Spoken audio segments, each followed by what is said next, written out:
My wife is a CEO, but she goes bankrupt now. Everyone assumes I'll take the money and run. After all, I'm good looking, and all I've ever cared about is money. Every day, I've been spending her cash, eating well, playing hard, living large. However, I actually want to stick around and help her make a comeback.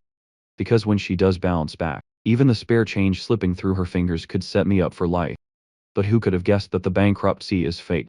When I transmigrate into this novel, it's already the final chapter. The stunning CEO I am now married to is the villainess who is already defeated by the heroine. I still remember the last lines ever written about her. The only things Claire White has left are her husband lying in that bedroom and her collection of expensive watches and clothes. But even Claire knows the man who has never paid her any attention except to ask for money will soon walk out with her watches and her wardrobe, leaving her with absolutely nothing. I rub my temples, think about my newly bankrupt wife, and let out a long quiet sigh. Claire has actually treated me pretty well since we got married. Now that she's hit rock bottom, I can't quite bring myself to grab the cash and disappear. The least I can do is wait until she has her own income again, or at least some kind of footing. After sorting through my thoughts for a bit, I get up and start tackling the disaster zone we call home. It takes a full 3 hours. I finally manage to stuff everything into one corner of my room. The pile is impressive. Over 100 watches, and more than 80 outfits. Right now, I'd give anything to swap the clothes for more watches, just because watches are just so much easier to sell. I wake up at 2 in the afternoon, my stomach growling. I flip open the wallet on the coffee table. Just as expected, I find my ID card, bank card, and 700 yuan. As for the kitchen, I haven't set foot in it. We only just moved in, and neither of us is the cooking type, so there's nothing in there. I need to find food on my own. Luckily, the apartment Claire rented is small, but well, there's a whole row of restaurants right downstairs. I stroll down and grab a bowl of noodles. Thinking about the nearly empty bathroom cabinet I spotted earlier, I swing by the supermarket, and I come back hauling a bag full of daily essentials. I pick up a set for Claire, too. The colors, the styles, all chosen based on what I remember her preferring. Then I start cleaning, pushing open the door, and stepping into Claire's room. Apart from a few things on the bookshelf and desk, all that's in there is a bed, and the bare necessities. I sigh helplessly. It's a lot to ask of a woman raised like royalty to put up with a life like this. I look around and get to work. Time ticks by, and by the time the whole house is sorted, it's 10 o'clock at night. I wash up, set out some late-night snacks on the coffee table, and get ready to dig in. Just as I tear open the packaging and bring the first bite to my mouth, the front door opens. I look up and meet a pair of eyes, as clear and still as autumn water. The woman in the doorway watches me, expression unreadable. As she pulls her gaze away, it sweeps across the room, and a flicker of surprise crosses her face. Her eyes come back to me, and I take a good look at her at the same moment. She is stunning, every bit worthy of the author's most extravagant praise.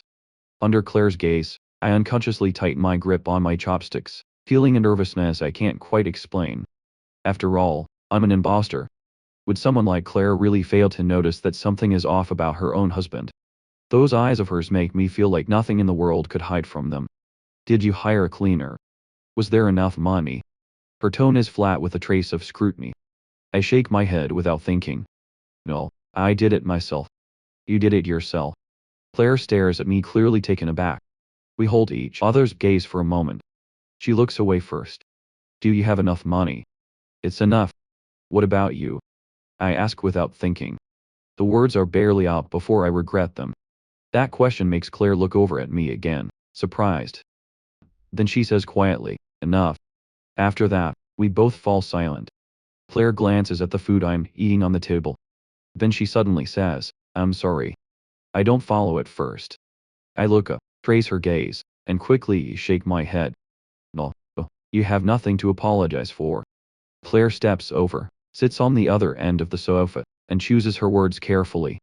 The assets have mostly been dealt with. Everything in my name has been transferred away. There's nothing left, but there are no debts either, so you don't need to worry about that. I still have 30,000 yuan on hand. Once things are settled, I'll start earning again as soon as I can. You should have 60,000 on your card. I've already paid 6 months rent on this place. If you want a divorce, I'll give you another 20,000. You're welcome to stay here until you find somewhere else. I know exactly what this means. Claire's done more than enough for me. Our total assets come to 90,000 yuan. She's willing to hand over 80% of it to me, and let me stay in the apartment. Moreover, she'd never take back the watches, and clothes either. That would leave her with one room, and 10,000 yuan. Seeing I say nothing. Claire adds, in the future, I'll set aside a portion of whatever I earn each month, at least 3,000. I can't promise more right now because I don't know what's ahead, but if I get a chance to make a comeback, I'll make it up to you. I immediately shake my head. Claire goes quiet when she sees me refuse. I realize my reaction might have given the wrong impression. I quickly explain, I don't want a divorce and I don't need your money. I've got enough to get by. I've made my peace with where things stand. I'll cut back on spending and I'll earn my own money so you don't put so much pressure on yourself. An ordinary household doesn't cost that much to run. You don't want a divorce. Claire looks at me, but yesterday you said, then it hits me. Yesterday apparently I said some very angry things. I did call her useless, and say I wanted a divorce. My expression stiffens and I try to explain that I was drunk. I didn't mean it. I've thought it through, and I can't divorce you at a time like this. We're married, and I intend to pull my weight. Don't worry about me. I can take care of myself. I might even be able to take care of you. As soon as I speak, the look Claire gives me gets even stranger, but she doesn't push it. If you don't want a divorce, then forget it. Whenever you change your mind, just say the word. Claire gets up and heads to the bathroom. I duck my head and awkwardly keep eating. I hear her footsteps pause just inside the bathroom door for a few seconds. She must have noticed how different it looks from before. Then the sound of running water starts. By the time I finish eating, Claire is done in the bathroom. There's none of the awkwardness I expected. But it's some rest. I run a hand through my hair, feeling like I am in a dream. I sort through my thoughts one more time, then head to the bathroom. Back in my room, I open my laptop and set up a personal shop on a resale platform. Then I close the laptop and go to sleep. The next morning, I wake up out of habit at 6:30. I gather the ingredients I bought yesterday, get the porridge going, then head downstairs to grab steamed buns and fried duff sticks. When I get back, Claire is just stepping out of her room. She hears the door open and looks up to see the food in my hands. She automatically rubs her eyes as if she can't quite believe what she's seeing. Good morning. I picked up some breakfast and there's porridge on the stove, too. Go wash up. It'll be ready by the time you're done. I head to the kitchen without waiting for a response, completely ignoring the stunned look on her face. Since we've both been staying up late, I made red bean and jeju porridge. Good for energy. When it's ready, I ladle out 2 bowls. Then, I arrange the buns and duff sticks on a plate, boil some eggs, and prepare some side dishes. By the time Claire comes out of the bathroom, what she sees is a breakfast on the table that could almost be called lavish. The scene should feel warm and domestic, but Claire feels none of it. She knows her husband. In nearly 3 years of marriage, I have never once set foot in the kitchen or touched a chore. The only thing I've ever been good at is spending money. According to the information she found before the marriage, it didn't say I could do these things either. Her mind fills with questions, and she wonders if I was hiding it all along. We always had servants and a housekeeper before, so I never had to. Now it's just the two of us, and money is tight. We can't keep eating out. My cooking isn't anything special, but it's edible. If you don't mind, you can come back to eat from now on. So, when Grandpa asked if you could cook, you lied to him. Claire says this, then picks up her spoon and tries the porridge. I pause, then laugh it off. My cooking is nothing compared to a professional housekeeper's. I figured Grandpa was used to fine dining, so I didn't want to embarrass myself. It's a thin excuse, but it holds. Claire nods. It's actually quite good. I watch her eat, still perfectly graceful even now, and it hits me, asking a woman raised on the finest food money could buy to eat street stall breakfast really is asking a lot. After breakfast, Claire moves to carry the dishes to the kitchen. I stop her quickly. Don't worry about it. I'll clean that. Go do whatever you need to do. There are still some business matters to handle. I probably won't be back until evening. Don't wait around for me. Call me if you need anything. Once Claire leaves, I finally feel a sense of relief. I think to myself that even at her lowest, she still carries herself like royalty. The invisible weight of her presence never quite disappears. If I hadn't seen a thing or two in my time, I honestly might have cracked under that pressure. I've got a lot to get done today, not just picking up things for the apartment. I also need to photograph the watches and clothes and list them for sale online. With everything we have, selling it all should bring in over $1 million yuan. But when Claire wants to do something, she'll have some seed money. On top of that, I need to feel out this world's online audience and think about getting back into my old line of work. Back in my original world, I was a web fiction writer and my major was interior design. But after graduating, I didn't want to make a career of it. So, I just started writing instead. I took on odd jobs here and there for extra income. So, my life was pretty good. I wash the dishes, then head out with my shopping list. I've never been much of a shopper, so I buy what I need and come straight back. Then, I start photographing the watches and clothes. I keep at it until evening. By the time I finish with the watches, I'm completely wiped out. I heat up the leftover buns from breakfast and eat a few.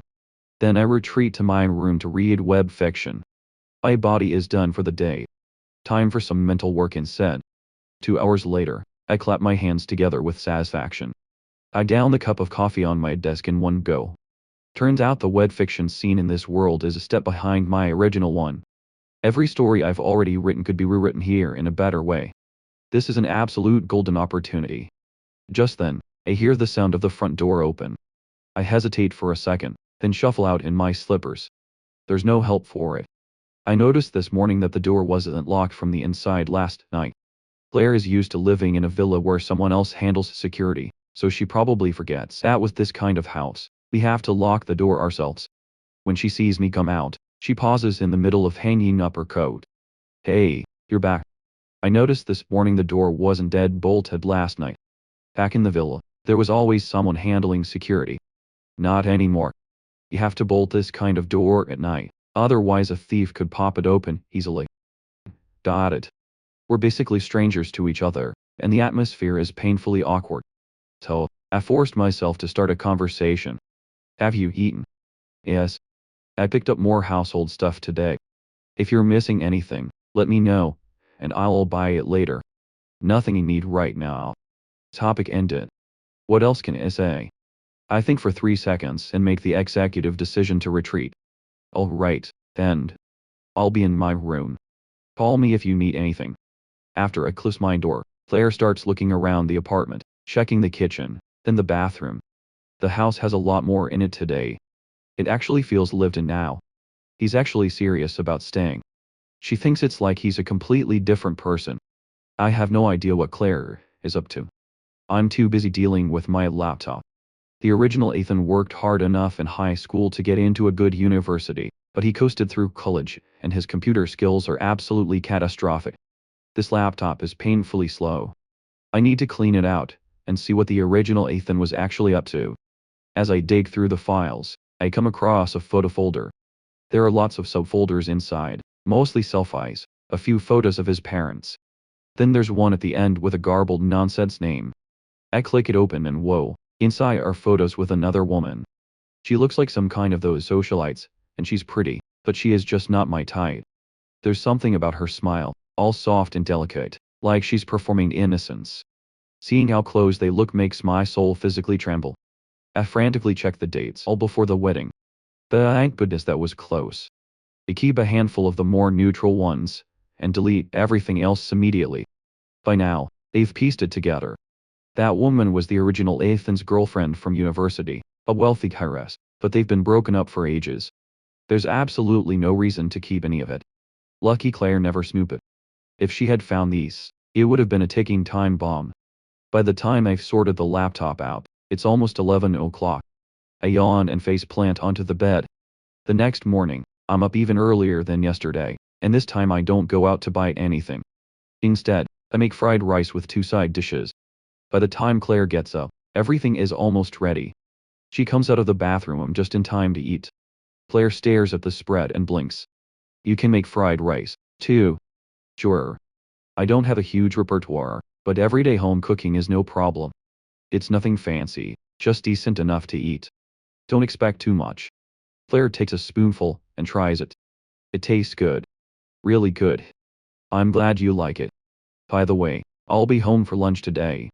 That catches me off guard for a split second, then I snap back. What are you in the mood for? Whatever you make is fine, but I'd like rice. Okay, how about sweet and sour roots, tomato and egg stir fry, and a drop soup? Will that be enough for you? That's enough. Then you go ahead and focus on your work. I've got it covered. After breakfast, Claire grabs her coat and heads out. I clear the table, same as always. Outside the complex, Claire gets into a car, waiting by the gate. Behind the wheel is her former assistant, Sophie, also a childhood companion chosen by her grandpa to grow up alongside her. The moment Claire is settled in the seat, Sophie holds out a paper bag. Claire, here is your breakfast. Nani. I'd already ate. Ethan made fried rice. Sophie freezes mid-hand. Wait, Ethan can cook. First I'm hearing of it, too. Yesterday, he made porridge. I thought that was already a miracle. When he said he could cook, I assumed he was exaggerating. Then this morning, he made fried rice. I told him I'd be home for lunch, and he's already planning to cook. Sophie frowns at all of this.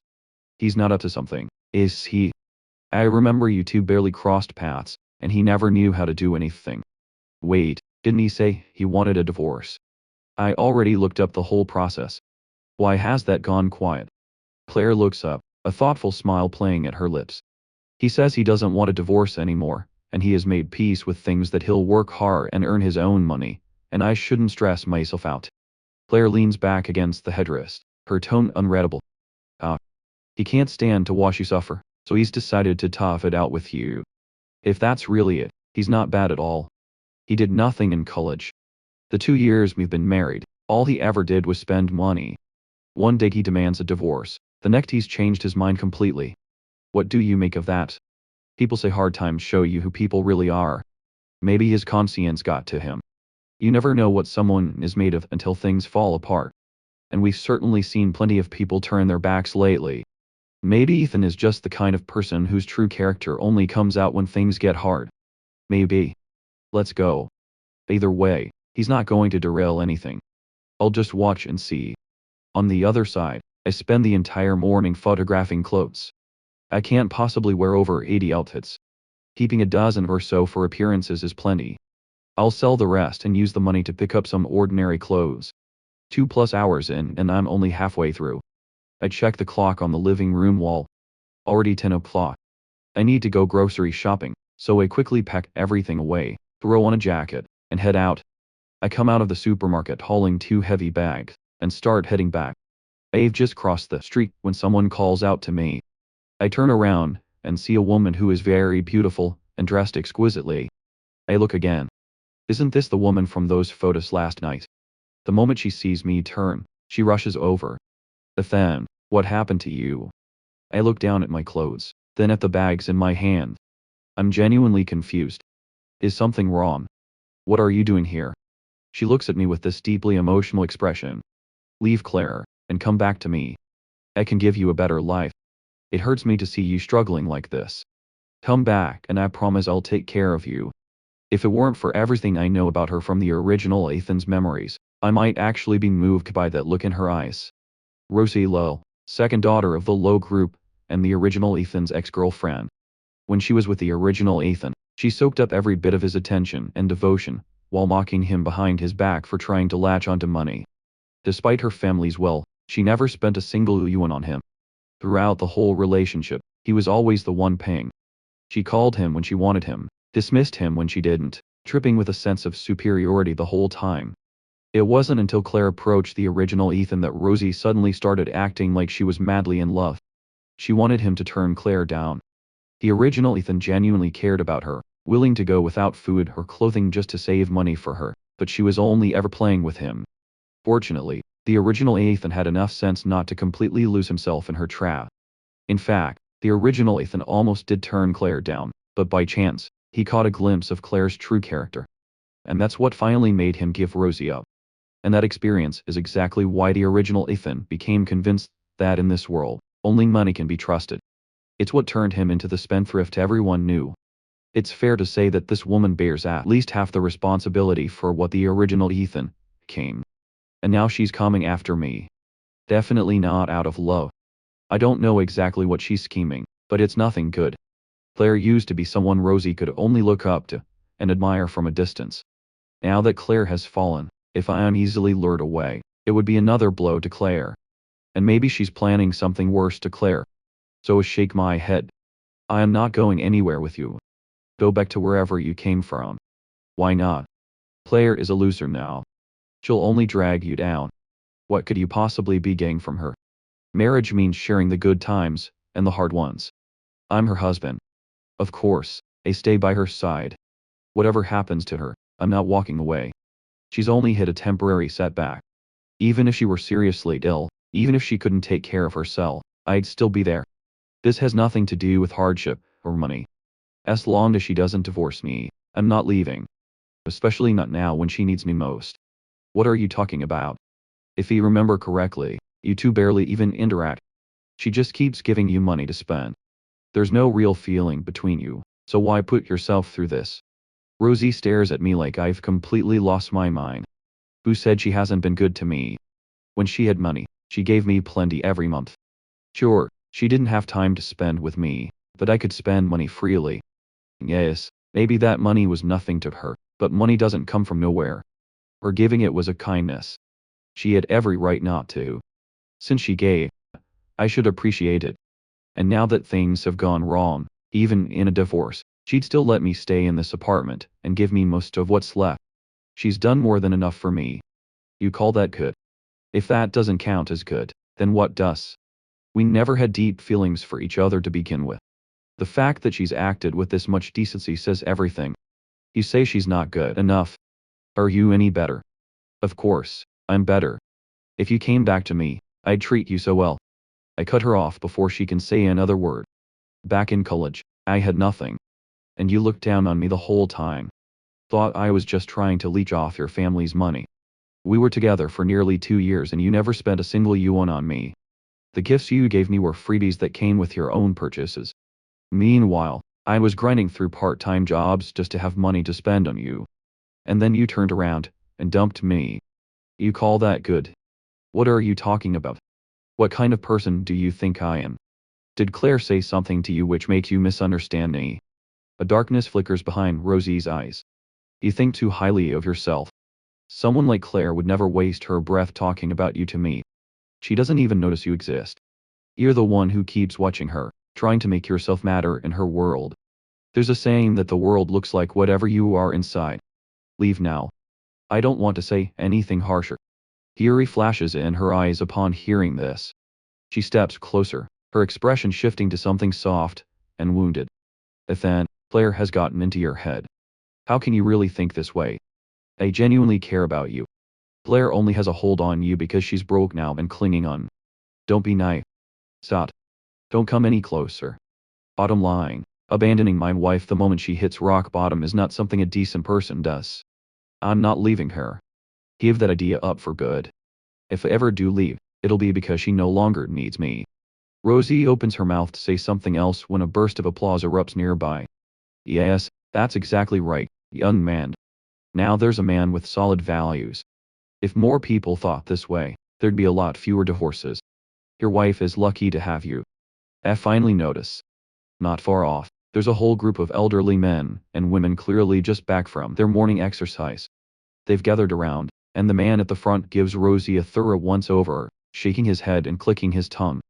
Young lady, this man has a perfectly good marriage, and you're trying to wedge yourself in. That's not right.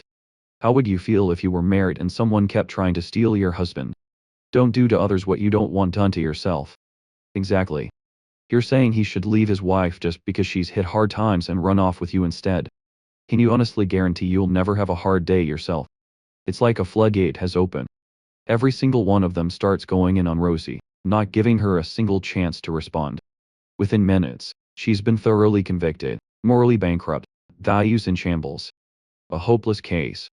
I quickly step aside, ducking behind the crowd and desperately trying not to laugh. She really does need some educating, and you're all doing an excellent job. I've got to get home and cook, so I'll head back now. Let's chat another time if we meet again. Don't worry. Go ahead. We've got this covered. Not far away, Claire and Sophie have been watching the whole scene from the car. Neither of them moves for a long moment. It's only after Rosie has dutifully admitted her wrongs and been released by the elderly jury that Sophie finally speaks, still in disbelief. Claire, that was Ethan, right? He seems like a completely different person. It was him. He's actually a good person. I mean, all we'd ever knew was that he spent money carelessly, but now that you're technically bankrupt, he refuses to leave. He'd rather struggle than walk away. And it's not even because he loves you. It's because it's the right thing to do. Just like those folks said, he has solid values. At this point, even Claire has to admit her understanding of who I am had been off. After parting with Sophie, Claire heads straight home. She opens the door to find me curled up on the rug in front of the sofa, fingers flying across the keyboard, the whole apartment filled with the smell of meat cooking. You're back. I look up. Claire sets some fruit she bought on the coffee table, and walks over curious. She looks more closely and realizes I'm writing a story. I figure I've pretty much forgotten my major, but I still remember some things I learned before, and I've always read a lot of web fiction, so I know the space reasonably well. I figured I'd try writing some. You don't mind, do you? I ask without stopping tapping. Claire finds this consistent with what she knows of me. After all, she's not counting on me to bring in money anyway. As long as you're happy. I know a wealthy heiress like her probably has zero interest in web fiction. She might not even know what it is, so I change the subject. The ribs are braising probably another hour before we eat. Go do your thing. Claire nods, goes to wash up and change, then disappears into her room and doesn't come back out. An hour later, I knock on her door and call her for lunch. On the table are 2 bowls of rice and a spread of dishes. It's colorful, fragrant, properly done. I even added some garnish. It looks like real effort went into it. This is my first time making sweet and sour ribs, so I honestly don't know how they turned out. Give them a try. If they're no good, I can throw together a smashed cucumber. Ever since my parents accidentally passed away in college, I've lived alone. Influenced by them, I don't demand an extremely high quality of life, but I definitely don't settle for low standards either. I kept the place clean on a regular schedule. I cooked for myself whenever I could and lived a very structured life, so my life skills are solid. What is said earlier, that was just being polite. I wouldn't claim to be a great cook, but everyday home cooking I can handle. Back in the day, I always cooked when friends got together, and the compliments were never in short supply. Claire picks up a piece of rib and tries it, then nods. It tastes delicious. Good. Eat more then. The past few days have been a mess. You haven't eaten properly or slept properly. You've been working yourself hard. I pour a cup of lemon tea I brewed earlier, and push it toward her. This is lemon tea with little honey. Good for vitamins. Drink as much as you like. Don't let the sourness put you off. Claire watches me with a searching look, unable to shake the feeling that the man in front of her is someone else entirely. He doesn't match the information she found before or the interactions they've had over these 2 years of marriage, but she never paid close attention to him either, so she can't say with certainty that what she found was complete. She pushes down the questions and says, "Thank you. You've worked hard." "Not at all. I'm home all day, completely sheltered from everything. You're the one out there dealing with everything." I smile. "Eat more." Just thinking about it, Claire used to be in a world most people could only look up at. When old Master White was alive, who would have dared cross the White family? And Claire was always the most outstanding among them all. Countless people grew up being compared to her by their parents and coming up short. Now old Master White is gone, and the distant branches of the White family are only thinking about how to carve up what's left. They're practically counting down to her complete collapse. Not one of them will lift a finger to help. Some would happily push her down even further. The chance to trample the person they once had to look up to. How satisfying that must feel. In fact, before I transmigrated, when I was just reading the story, I never understood why Claire kept refusing help from her closest friends. If she had accepted it, she never would have fallen so far. But given where we stand right now, I can't exactly ask. She was raised as a wealthy heiress. She must have her reasons.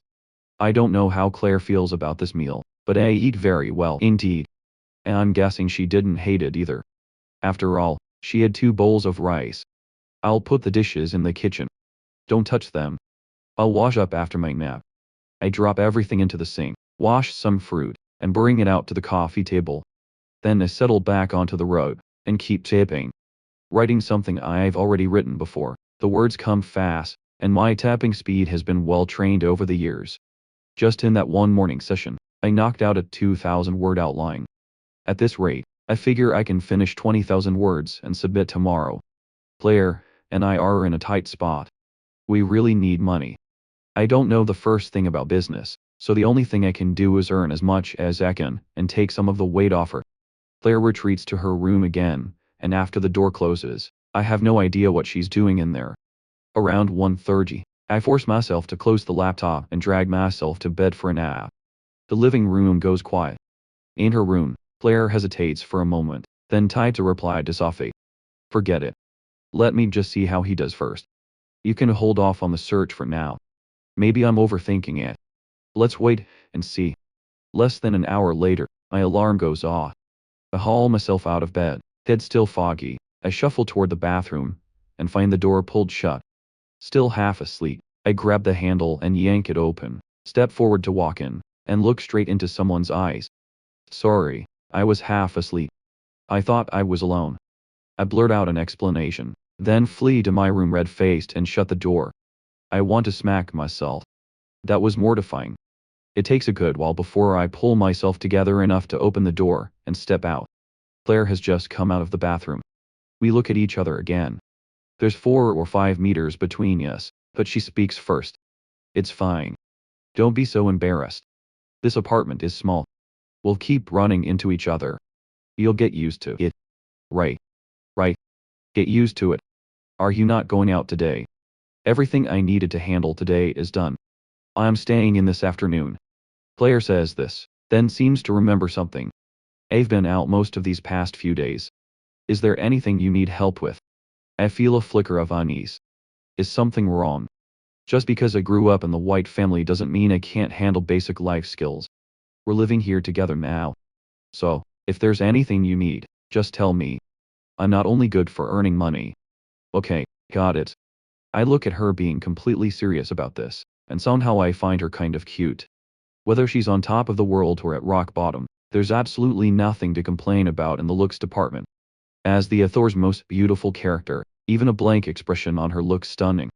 I'm honestly impressed with myself for managing not to feel a thing. After saying, Claire gives me one long, meaningful look, and heads back to her room. Then something suddenly occurs to me. I jump up and run to her door. What do you want for dinner? Anything is fine. I'm not picky. Well, the wealthy heiress is actually easier to feed than I expected. I wander back and settle in by the coffee table to keep writing. I finish a chapter and suddenly remember the listings on the resale platform. I quickly pull it out. Whoa, 12 watches and 2 outfits already sold. I don't know much about luxury goods pricing, so I looked everything up online first and listed it all at 80% of market price.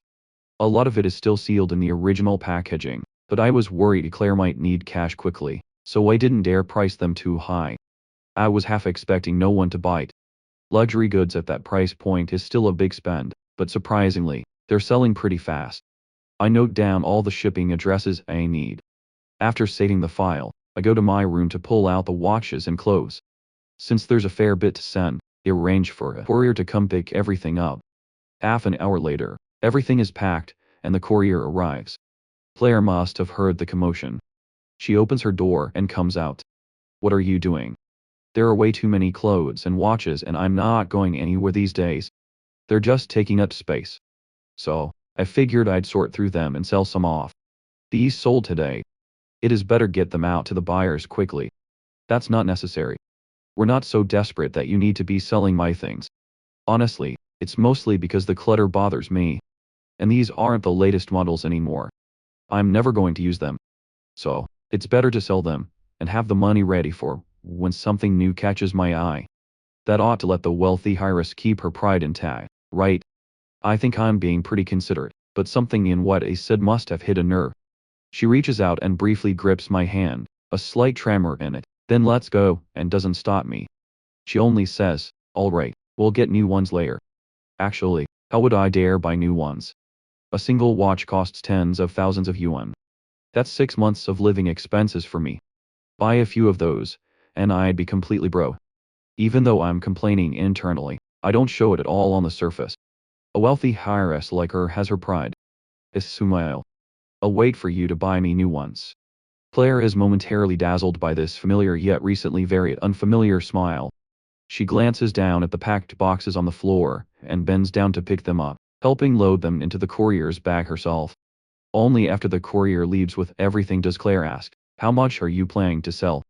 There were over 100 watches and more than 80 outfits. About 70 of the watches are still sealed. I'm selling all of those.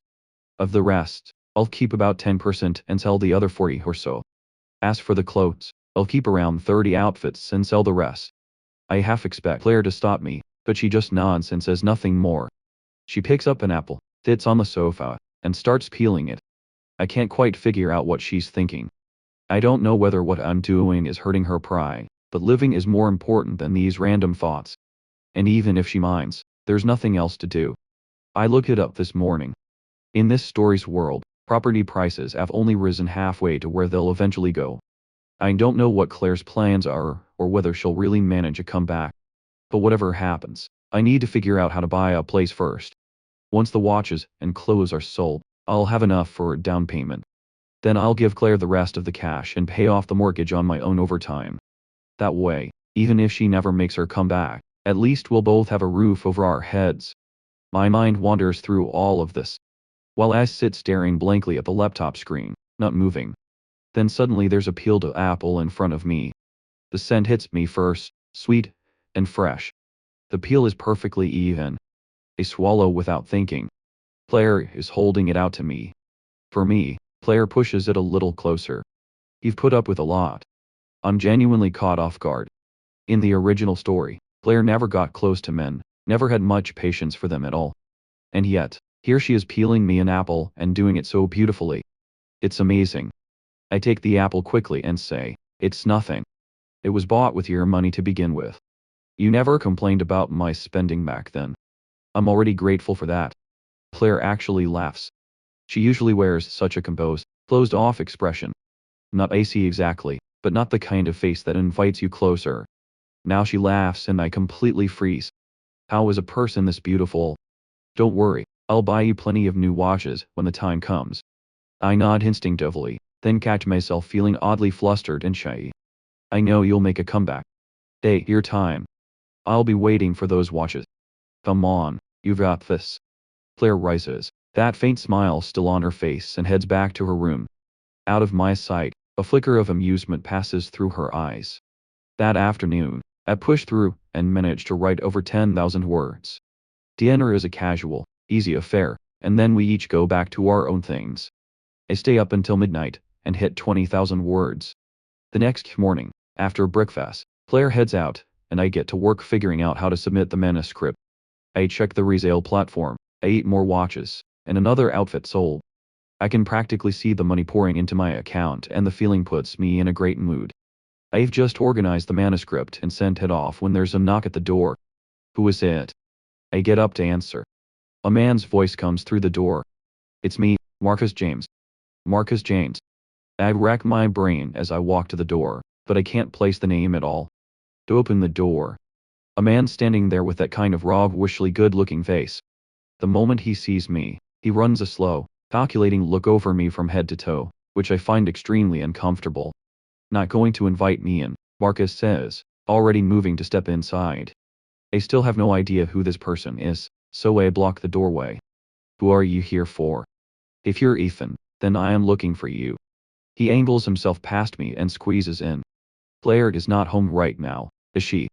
Since he's already inside, throwing him out would just be rude. So, I close the door and pour him a cup of tea. "She's not here. She left early this morning. Is there something you want with me?" "Of course, there is. To be honest, you're not bad looking, but you have no background and no ability. Claire marrying you is beneath her. I know it's because old Master White wanted to repay a debt of gratitude that he let you marry Claire, but in all these years, you've never helped her with anything. All you've ever done is spend money and enjoy yourself. Don't you feel ashamed of yourself? Can I ask what exactly is your relationship to Claire?" "Claire and I grew up together as childhood friends. She's always been close to me. If it weren't for you, we might already be together." "Funny, I've never heard her mention you." "Obviously not. Would Claire really bring up something like that in front of you? It is true that Claire probably wouldn't mention it in front of the original Ethan. They weren't close, and she's never been one to stir things up unnecessarily. Not. So, what do you actually want from me? Claire needs help right now, and you're just a dead weight holding her back. My father has agreed if Claire and I get married, he'll help her rebuild everything. So, you need to divorce her. If Claire wants to divorce me, she can come tell me herself. Why does she need you to deliver the message? I'm not going to cling on. Unless this is just your idea. Claire would never do something so undignified herself. Of course, she can't say it, so you have to be the one to step up. You've spent her money for years and never once helped her, and she's never made your life difficult. Now that she's in trouble, you can't contribute much. Fine. At the very least, stop dragging her down. You bring it up, she accepts gracefully. Everyone keeps their dignity. Is this what Claire wants? It's what I want. Don't you understand? Claire isn't the type to do something like this herself. What we need to do now is to take the initiative to help her. You divorce her, and marry her, and then she can accept my father's support. If Claire herself wanted this, I'd agree to a divorce without a second thought. But you're saying it's your idea. So, let me ask, before Claire and I got married, were you and she a couple? Did she love you? Marcus goes rigid mid-sit. That's not relevant. She's not good at expressing herself, and she doesn't like you either. I can help her. You can only hold her back. I'm 100 times better suited for her than you are. You're wrong. I may not know her as well as you do, but I am certain she would never easily accept your father's help. Especially not help that comes at the price of marrying you. You think convincing your father to back her is doing her a favor. But you haven't thought about what it would cost her. If she rebuilds on your father's support, what kind of reputation does that leave her with? She'll never be free of the label of someone who got ahead through a marriage deal. I don't know Claire all that well, honestly, but I trust that the character written in the story, even as a villain, is not someone who would ever accept a handout. In fact, if she hadn't refused to bend, she wouldn't have faced so many of the hardships that brought her down. Someone like that, how could she accept using her marriage as a bargaining chip to make a comeback? Not a chance. At least not right now. Honestly, I don't have anything against divorcing Claire, just not because someone pushed me into it. I laid it out plainly. What Claire decides is her business. I will absolutely respect whatever she chooses. Marcus looks like I've stepped on a nerve. He erupts. You just want to cling to her. That's what this is.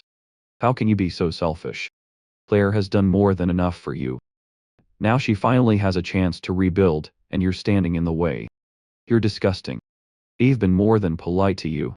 You show up unannounced and say all of this. Anyone watching would think you're the one trying to wreck someone else's marriage. When has our marriage ever been anyone else's business? Even if your intentions toward Claire are good, you have no right coming to me with this. If you want to help her, go talk to her. I can't make decisions for her. And I'm not going to fight tooth and nail against a divorce. Any clear-headed person can see that. If she truly cared for you, why didn't you two get together before old Master White came to find me? If the feelings weren't there, why were you never even a couple to begin with? You keep saying she's not the kind of person to act dishonorably. Yet, what you're doing right now is dishonorable on her behalf, and you haven't thought through a single practical detail for her. What right do you have to say any of this? You're nothing but a kept pretty boy who can't do anything except spend money. What gives you the right? What gives me the right? The fact that I'm still her husband in name, if nothing else. And as long as that's true, I have every right to speak up against anyone trying to interfere in our marriage. Yes, they spent her money, and never helped her with anything, but she agreed to it. She didn't mind. So, what exactly are you worked up about? If you want to marry her, go tell her that. If she agrees, I will sign the divorce papers without a single word of protest. But coming to me, that I won't agree to. You have no shame. Marcus slams his cup down on the table. I'm past being angry. I turn my own cup calmly in my hands. You're the one trying to break up a marriage, and you don't feel any shame about it. So, where do you get the nerve to call me shameless? If that's what you think of me, then I'd say we've said everything there is to say. Bottom line, you just refuse to divorce her. Think of it that way, if you like. Getting what amounts to a confirmation and knowing he's not going to get what he came for today. Marcus stands up and storms out angrily, but before leaving, He turns back to throw one last line at me. Just wait. Claire will drop you sooner or later. The door slams shut. I let out a long quiet sigh. It's understandable that the female lead is likable. But did even the villainess have to be this popular? If it weren't for my conscience, I'd honestly be tempted to just get the divorce, but it's just a passing thought. I can't bring myself to occupy someone else's body and take things for granted, even though it wasn't me who spent that money. It's technically on my tab now, isn't it? I push it all out of my mind and open the browser, jotting down addresses and details, then heading to my room to pull out the sold watches. Once everything is sorted, I call the courier. Today's sales need to go out as soon as possible. Running the numbers, everything sold so far comes to over 2 million yuan. Once the buyers confirm receipt, a very satisfying sum lands in my account. When I sell a few more later, I can buy a small apartment, put down a down payment, and officially join the ranks of homeowners. The thought alone fills me with energy. I don't feel like writing anymore. Instead, I open a new tab and start browsing property listings in the city. My first home I'm going to choose carefully. I browse for a while, and before long it's nearly noon. I don't even have time to close the tab. I dash to the kitchen to start cooking. Claire mentioned this morning when she left that she'd be home for lunch. That's on me. I got so caught up daydreaming about the future that I completely lost track of time. I'm planning on wontons for lunch. The filling has been mixed since morning and I picked up the wrappers yesterday. My hands move with practiced ease like I've fallen into a rhythm. A few seconds per piece and before long I've wrapped over 20. I'm still at it when Claire gets home. I don't even look up. You're back. Yet. What are you doing? Claire stands in the doorway close enough to see my hands moving quickly, but not quite what I'm making. So, she asks instinctively, wrapping wontons. That's what's for lunch today. I'll also make some flatbread on the side, so we won't have to worry about not getting enough. I say it like it's the most natural thing in the world. Making flatbread, and wrapping wontons from scratch. This goes well beyond what an average home cook can do. The suspicion in Claire's mind stirs again, but then she looks at me, sitting there quietly, hands moving with quiet confidence, and somehow she feels there's nothing to question. Come to think of it, I haven't had these in a long time. The words slip out unintentionally, then finding it a bit strange, she shuts her mouth, stepping into the bathroom to wash her hands like she's covering something up. I don't notice any of her strangeness at all. I love wontons myself, and thinking about how Claire has been buried in business matters lately. She wouldn't have had the mind to care about food. Besides, wontons are street food. Really, it makes sense she hasn't had them in ages. Do you want a bigger portion? I can cook up more if you're in the mood. Whatever's left, I'll wrap and freeze. Good for days, when neither of us feels like cooking. Alright, make a bit more. Then Claire comes out of the bathroom and that's all she says. She hasn't had street food in a long time. The last time was 3 or 4 years ago. If I hadn't brought it up, she might not even have realized how long it's been since she last relaxed. Alright, I'll make plenty. I say it without slowing my hands. To me, life is full of hope and small joys. Life is what you make of it. Getting a second chance at it is already a gift. Everything it offers is worth holding on to. Being able to sit here and wrap wontons, eat wontons. That's happiness enough.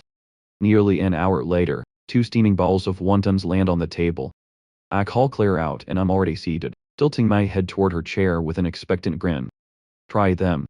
I think they turned out pretty well. I wasn't sure how much you eat, and wontons alone don't really fill us up, so I made some flatbread wraps, too. Do you eat those? Hearing this, she finds it a bit amusing, but doesn't show it. Of course, I do. I'm a normal person. She sits down and tries one. Takes a moment to consider, then gives her comment. These are good. See, I told you they'd be good. I love wontons, so of course I'd put in the effort. Since you like them, eat plenty. We eat at different paces. Claire finishes about half of what I do, but we finish almost exactly the same time. This time, when I get up to do the dishes, she speaks up out of nowhere. I'll get a dishwasher. It's just a few bowls. Doesn't take long. No need to spend money on that. It's not that expensive. Don't worry about it, Claire says casually. I immediately pull a conflicted face. What's wrong? She hasn't fully adjusted yet. She hasn't quite registered that we're no longer living the way we used to. I'm debating whether to say something directly, but then I see the slight furrow in her brow, and the reminder I had planned comes out as something else entirely. All right, I'll go pick one out myself. Don't worry about it. I'm very particular. It might take me a while to find the right one. I sigh internally the moment the words are out. Her good look really does make me go soft. I couldn't bring myself to say even a mildly bruising thing to her. But I've already said I'm picky. Taking forever and coming back empty-handed is perfectly believable. Claire watches my conflicted expression, and suddenly understands exactly what's going on in my head. A strange feeling moves through her. In the first half of her life, although Grandpa had put her through hardship deliberately. In fact, after she completed that trial at 15, she never had to feel that way again. This time, she's not actually broke. It's her husband who thinks she is. And even so, he doesn't mention being broke in front of her. It's a strange feeling. She can't quite name what she makes of it. I have things to do. I'll be in my room. Claire turns and goes, leaving me alone with the dishes. I hum while I wash up. Life feels pretty good right now. There's a roof over my head and food on the table. The watches and clothes are selling well. Soon I'll have a place of my own. Things can only get better from here. Claire has what it takes. Her comeback is only a matter of time. And when that happens, maybe she'll share some money with me then. Even if she never bounces back, I can support us on my own. For now, having someone around who's more or less a friend means I don't have to worry about being on my own if something goes wrong. I won't be idle forever. Someday we'll live a quiet, ordinary life. If she wants a divorce, I'll give her one. I'll find the right person eventually. As long as we both end up okay, that's good enough. After the dishes, I write for a bit, then get ready for my nap. That's when Clara opens her door and comes out. Did Marcus give you trouble today? Not exactly trouble. He wanted me to bring up the divorce myself. I turned him down. I assumed there was nothing between you two. If you have feelings for him, we can divorce whenever you want. He also said his father could help you rebuild on the condition that you marry him. There's nothing between us, and I won't be divorcing you over him. He handled it well. As for the rest, we'll deal with that later. I don't need anyone's help right now, and this isn't something his father can fix anyway. Understood. That tracks, I think. I get up to head to my room for a nap. Claire suddenly speaks up, watching me with a searching look. Since when do you take afternoon naps? I stiffen slightly and fumble for an explanation. I just realized my old routine wasn't great, and my health was suffering for it. So, I've been trying to fix that. You should actually try it, too. A midi nap does wonders for your energy in the afternoon. Makes everything more efficient. Get some rest. And Claire goes back to her room. I stand there for a moment, quietly, uneasy. I didn't say anything suspicious, did I?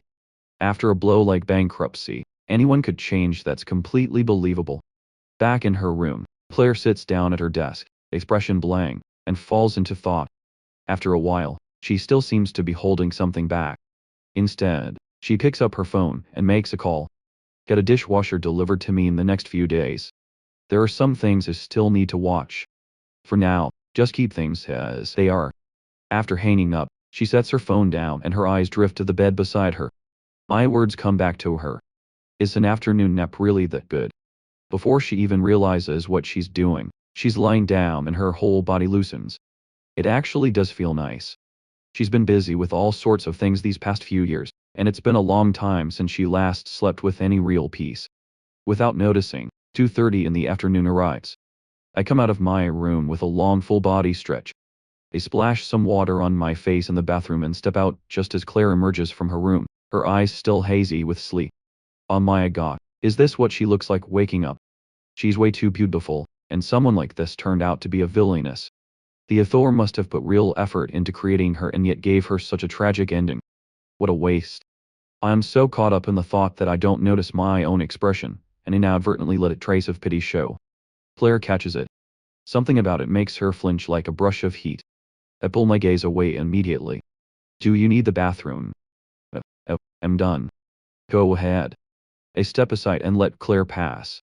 I shrug to myself and sit back down at the laptop, ready to write. The moment I open it, there's a friend request. The note says it's an editor from a literary platform. Claire hears something and comes out still drying her hands. What happened? My story passed the first review. Once it clears the second and final rounds, It'll start generating income. Really? Congratulations. Good news for both of us. I say it and go right back to ignoring her, diving back into the story and tipping away. Seeing me busy on the computer, Claire heads back to her room. That afternoon, I arrange for a courier to come pick up more packages. The courier who shows up is a young woman. Ethan, have you opened an online shop? These watches all look really nice. Any chance you could sell me one at a discount? I'd love to give one to my boyfriend as a gift. I'm taken aback and quickly wave my hand. Sorry, I don't have a shop. I'm just shipping things out for a friend. The prices on these aren't cheap. They're all over 10,000 yuan each. That's not my call to make. If you're interested, I can ask on your behalf. Over 10,000. On me. These must all be luxury pieces. I honestly don't know much about it. Maybe. So, they're definitely not cheap. While I'm still talking, the elevator beside us opens, and Claire steps out. She heard everything. What's going on? Nothing much. This courier was asking about buying one of the watches. Since they're not mine, I thought maybe I could ask if there's a discount. No. No. If they're luxury pieces, forget it. I'm just an ordinary person. I couldn't pull off wearing something that expensive. Anyway, the courier moves on. Is this everything for the pickup? If so, I'll get it all sorted and head out. Should be dispatched shortly. Yes, that's all of it. Thank you. The courier picks up the packages, steps into the elevator, and goes. I realize I've been blocking the doorway the whole time and quickly step aside. How are you back so early today? Not much to deal with today. Claire steps inside. Why did you say the watches belong to someone else? Blaming their mind didn't feel right. We don't know what the security situation is around here. If word gets out that we have valuables that could be dangerous, and that courier has been here a few times now, we have a working relationship. We'll need her again. If I said they were mine and still couldn't give her a discount, she might hold a grudge and mess with the packages. I could file a complaint, sure, but that's a hassle I'd rather avoid. Bottom line, we can never fully know someone and we're not close enough for me to take that risk. That was thoughtful of you. By the way, there's a reception in a few days. We'll need to attend together. Start getting ready. A reception? I've barely been to any.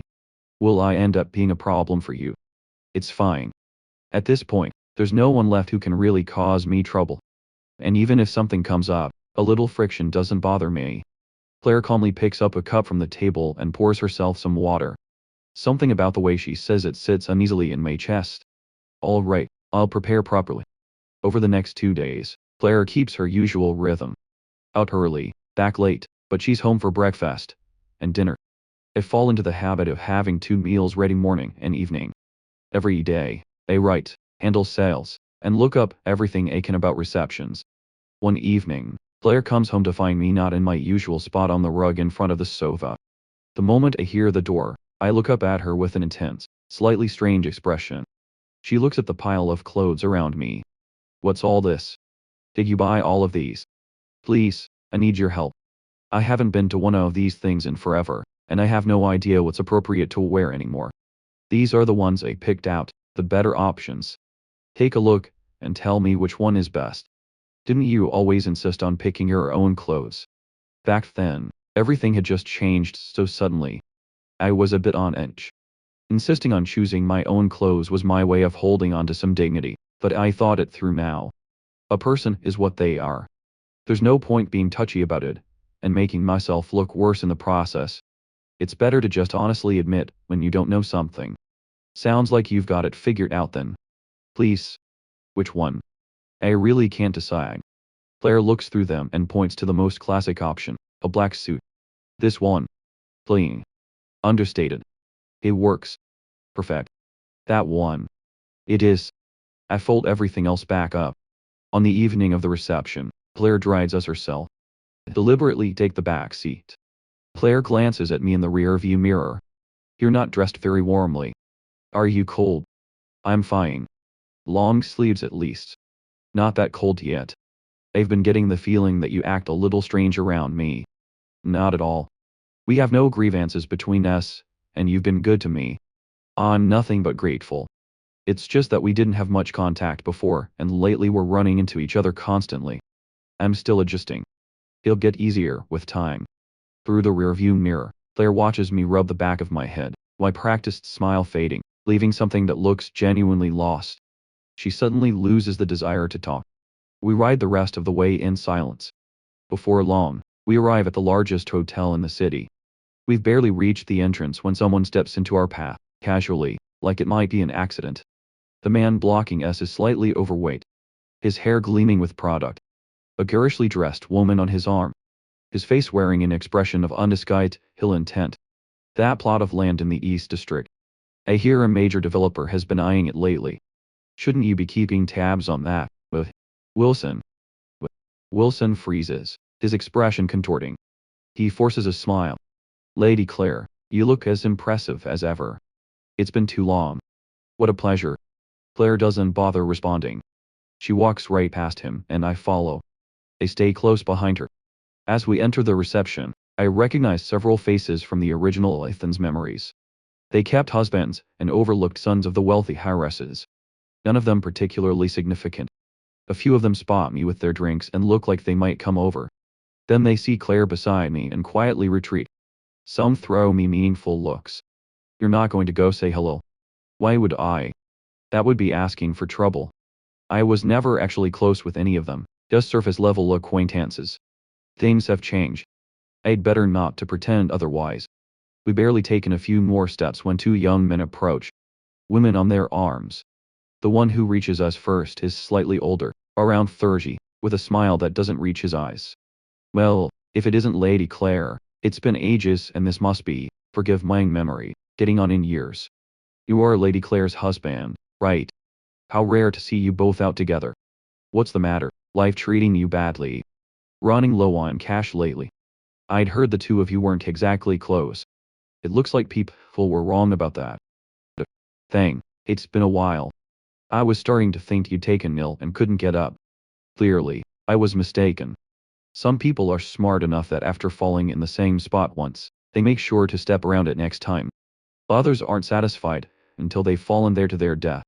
Which would you say described you? The thing. Indeed, some pits that used to be pits are now treasure lying right on the ground waiting to be picked up. And naturally, anyone who spots treasure wants to reach for it. I'm sure you understand what I mean, Lady Claire. By the way, I hear you've run into some business trouble recently. We've known each other long enough that I feel I should offer a friendly word of advice. Sometimes wealth isn't measured in money. Sometimes it's measured in people. My fist tightens without thinking, and I step forward, putting myself between him and Claire. Then a woman's voice cuts through from nearby. Claire, what are you doing here? At the sound of that voice, both men's expressions shift, and they take a step back in unison. Just stopped by. What exactly do you two think you're doing? Since when is my second sister someone you can just walk up and talk to however you like? Have the fangs and the husk really sunk this low? Why are you still standing there waiting for a formal invitation to leave? Don't mistake me for my sister. I do not have her patience. Both men nod rapidly, and make themselves scarce. Their companions crane their necks trying to get a look at Vera and get harshly snapped at for it. Claire, honestly, if you're coming, fine. But why bring him? And if you are bringing him, at least give me a heads up. Those two idiots just now actually trying to flex in front of you. You really are too patient with them. It's nothing, just a couple of clowns.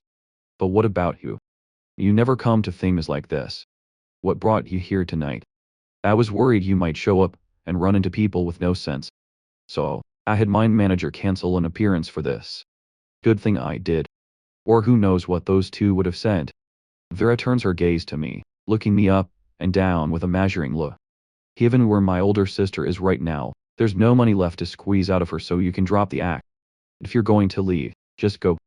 I smile awkwardly and say nothing. Don't talk nonsense. We're still married.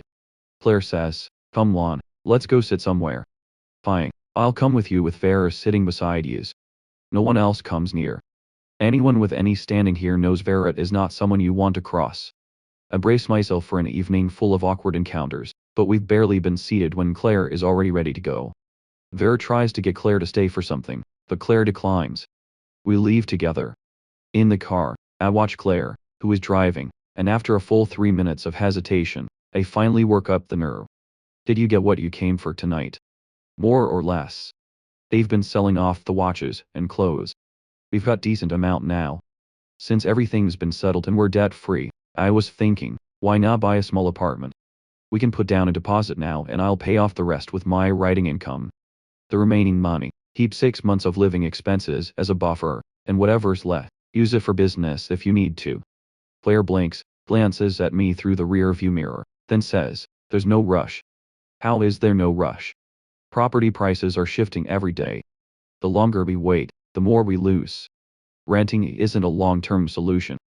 If it makes you more comfortable, we can put it in your name. Either way, owning a place means we'll always have somewhere to land. All right, I'll think about it. Back home that night, I go to my room and keep writing. Claire gets a phone call. Claire, I found what you asked me to look into. I've sent an encrypted file to your email. I haven't shared it with anyone else. Take a look. Claire's laptop is open on the email. She lets out a quiet breath, her index finger scrolling down the page in an absent rhythmic way, her brow faintly furrowed. After a long moment, she picks up her phone and dials. Hello, Master Chen.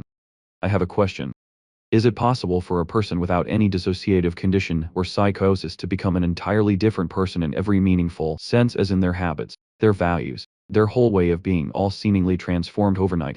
A few minutes later, she hangs up, leans back in her chair, and the neutral line of her mouth slowly curves into something like a smile. Soul transmigration, is it? The next morning, I'm unhurriedly finishing off a scallion roll when Claire suddenly looks up as if something has caught her interest. What kind of stories do you write? My hand stills mid-bite. What do I write? All kinds, really. I never stick to just one genre. I want to write everything, but if I had to pick, transmigration stories are my favorite. The wilder the concept, the better. Do you think transmigration is real? I think so. Nobody really knows what this world is at its core. Sometimes we feel like we're living in a very real world. It might just be a world someone else wrote into existence. Who knows what the world really is? If we can't even confirm the nature of the world we live in, how can anyone say transmigration doesn't exist? A world written into existence. Of course, in someone else's story, we might just be nameless background characters. So, if you had transmigrated, what do you think your previous life would have been like? A pretty happy one, I imagine. Parents who loved each other, only child, free to do whatever I wanted. Maybe they'd pass away suddenly, but I have studied what I love, never went hungry, or went broke. Life was decent overall. And the transmigration itself, probably getting stabbed to death trying to save someone. A very unlucky way to go. That is really unlucky. It's a reminder to think before acting. Even good intentions need to come with a sense of your own limits. Absolutely. That's genuinely important. We don't bring it up again after that. After breakfast, Claire heads out and I stay in and write. Claire doesn't come home for lunch, so I happily order delivery. After eating, I tie up and take out the trash. In the afternoon, I ship out the latest round of sales as usual. Then head out to pick up groceries. Walking through the supermarket, it suddenly occurs to me. Life right now isn't all that different from my previous one. I'm still turning that over when a woman nearby speaks up. Hey, aren't you that young man from last time? The one that awful woman came after out grocery shopping, too. Oh, it's you, just picking up some things for dinner. Good for you. Who not many young people cook these days. Your wife is a lucky woman. Not at all. She's out working all the time. So, I've just been picking up the slack at home. If anyone's lucky, it's me. A person who knows how to be grateful will always live well. At your age, thinking this way is rare and precious. If your wife shares that same spirit, your life together can only get better. I smile and pick out a good head of cauliflower. Then turn toward the tomatoes and find Claire already standing beside me. What are you doing here? I finished early, so I came to pick a few things up. I happened to see you. Do you need any hand? I'm fine.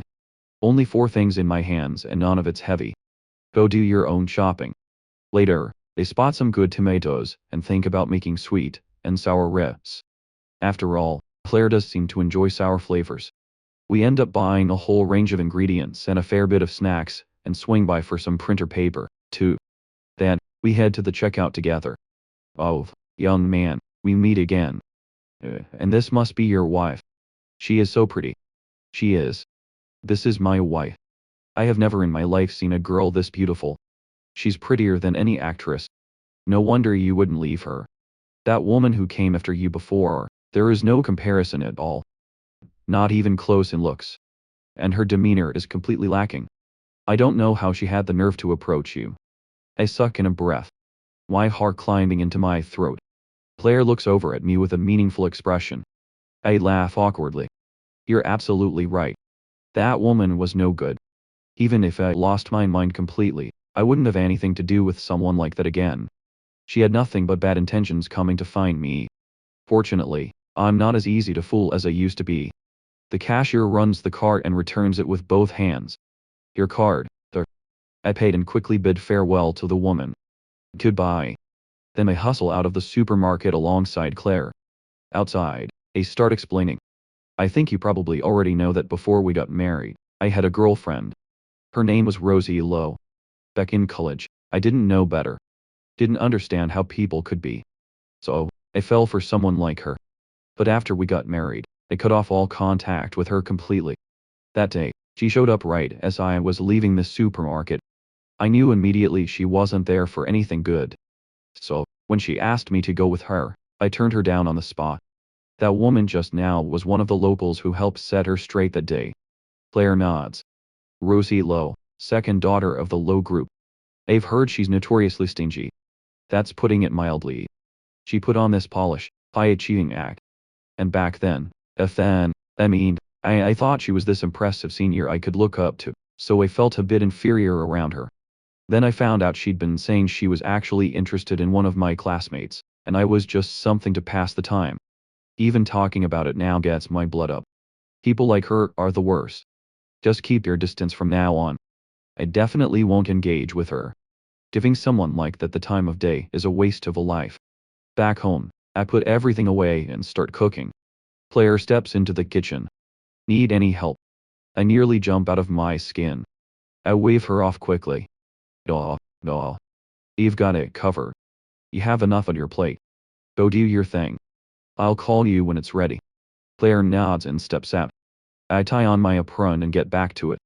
When everything is ready, and on the table, I knock on her door. Claire lets go of her mouse and closes everything on the screen, then comes out to eat. We usually don't have much to say to each other.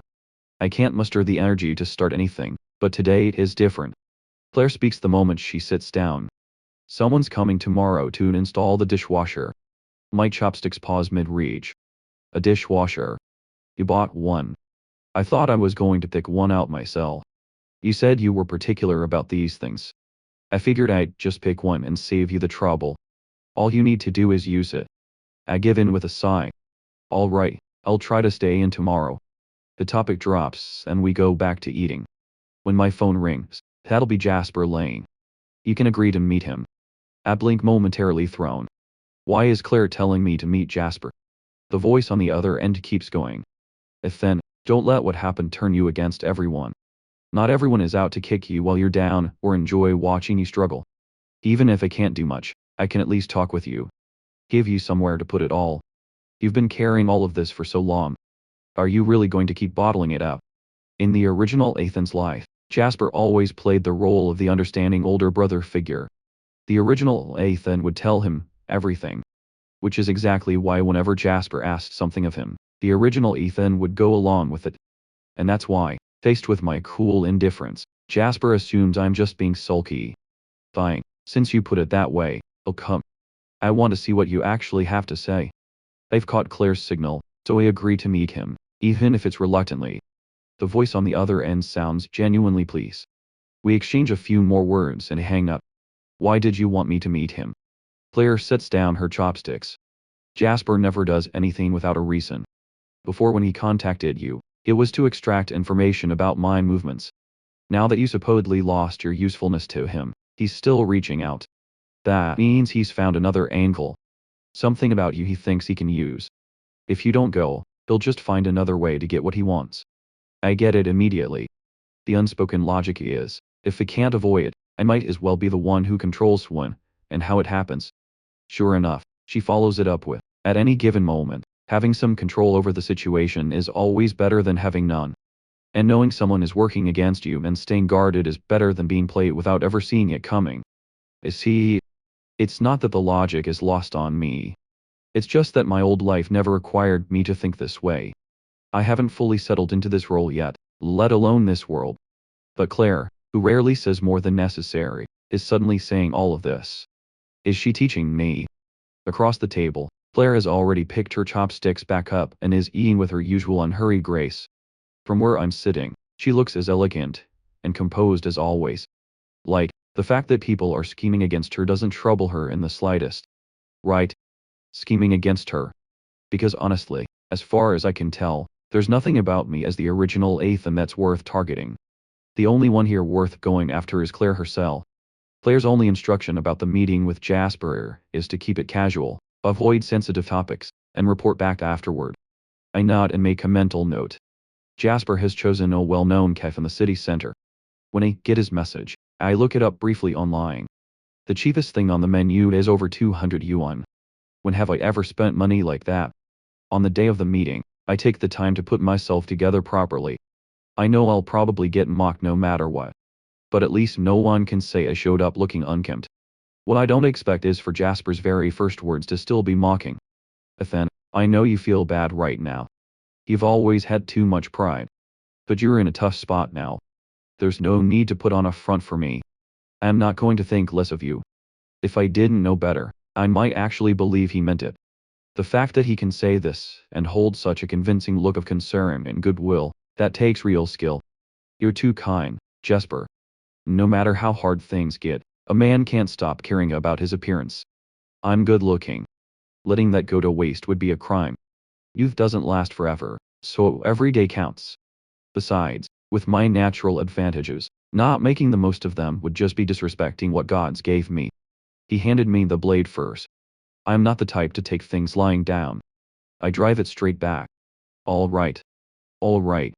Our Ethan is always the best looking one. Come on, let's go sit down. I know you've been having a hard time.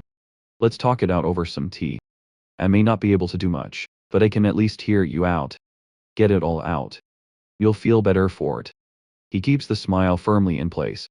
Later, we're led by a server to a private room with the best view. I take it in and think, this is what money looks like.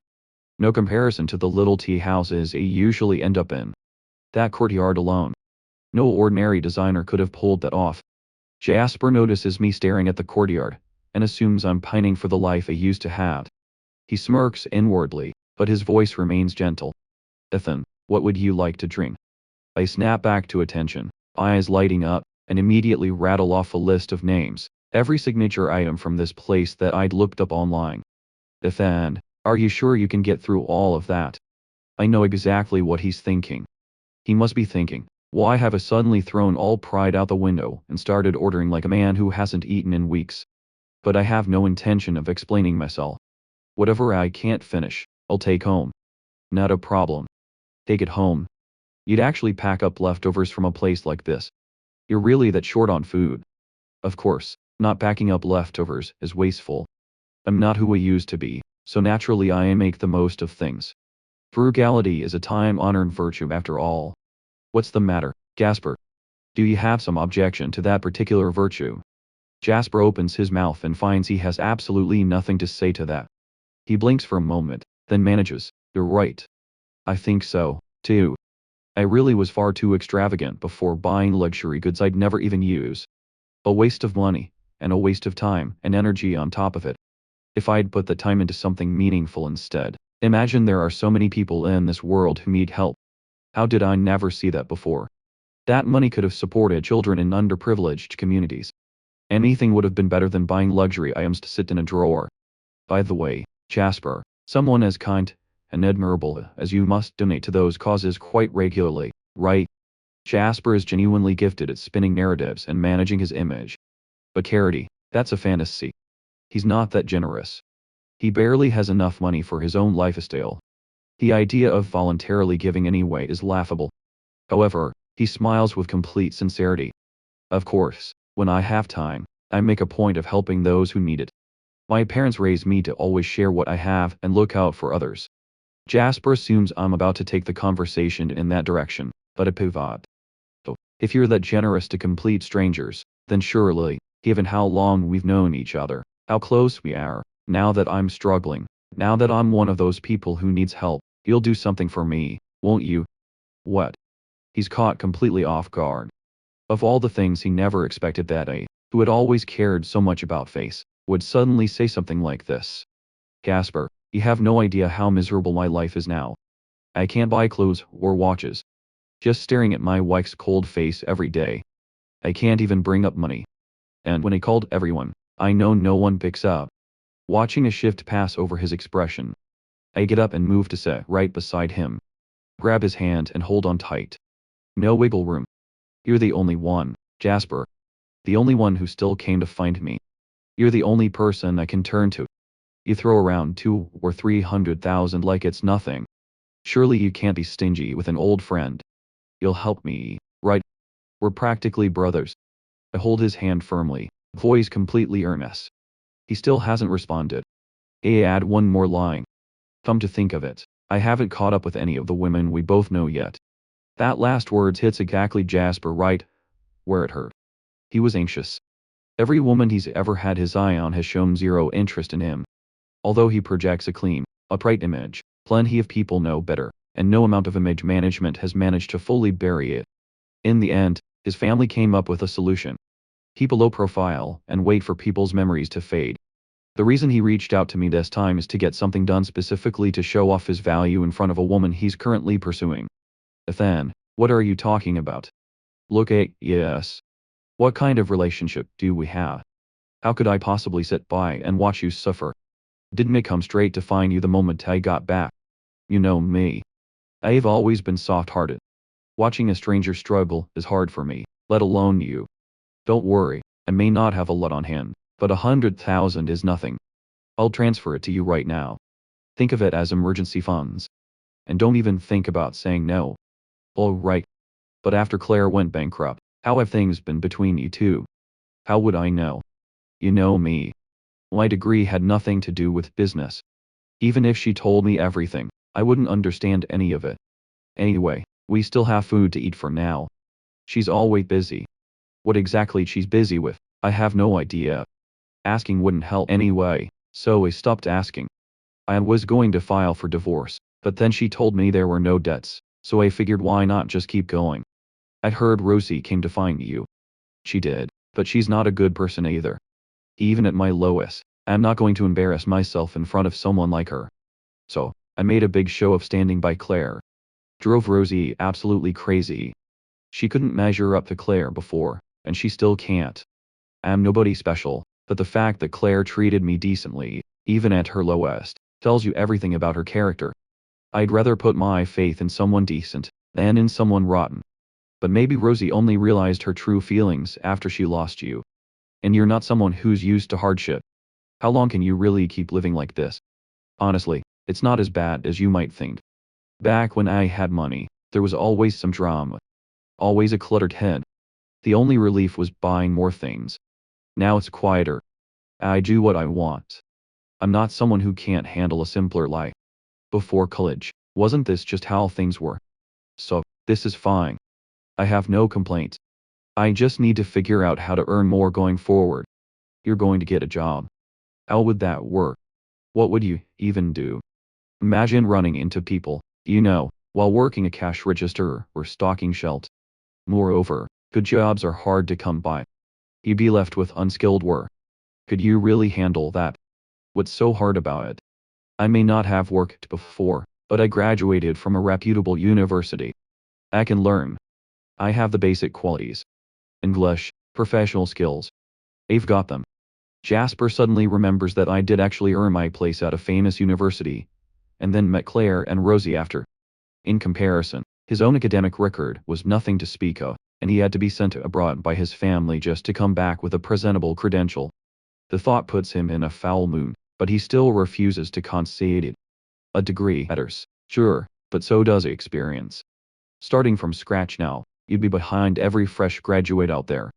It won't be easy. I'll give it a try since I could get into a top university. Adjusting to entry-level work can't be harder than the National College entrance exam. Oh, look at me. Why am I even bringing this up in front of you? It's fine, Jasper. You wouldn't know about any of this, which is completely understandable. You've never had to work, after all. I genuinely envy you. At home, you rely on your family. In the future, you'll rely on your wife, and you never have to do a single thing for yourself. Just coast through life. That sounds like absolute bliss. In other words, he is a useless dead weight who can't survive without someone propping you up. Jasper works very hard to keep his face neutral. Inside, he is seething. No wonder this guy's life is a mess. He has absolutely no tact. On the other hand, feel fantastic. We go back and forth like that. Both fully aware of the game, but maintaining polite surfaces while landing jabs wherever we can. The difference is that everywhere Jasper pokes, it doesn't hurt me at all. But everywhere I poke him, it's a sore spot. By the time we part, I'm in excellent spirits. However, Jasper looks like he's one comment away from an internal injury. I remind him about the transfer before I leave, knowing he'll need to use me again to do whatever it is he's planning. Jasper nods to show he understands. And then with visible reluctance transfers 100,000 yuan to my account. I walk away with the money, and a very good mood. When I get home, Claire is sitting on the sofa with her laptop. She looks up at the sound of the door. I come in, change my shoes, swap my jacket, head to the bathroom to wash my hands, and through all of it, I am grinning. Clearly, I'm in a great mood. You're back.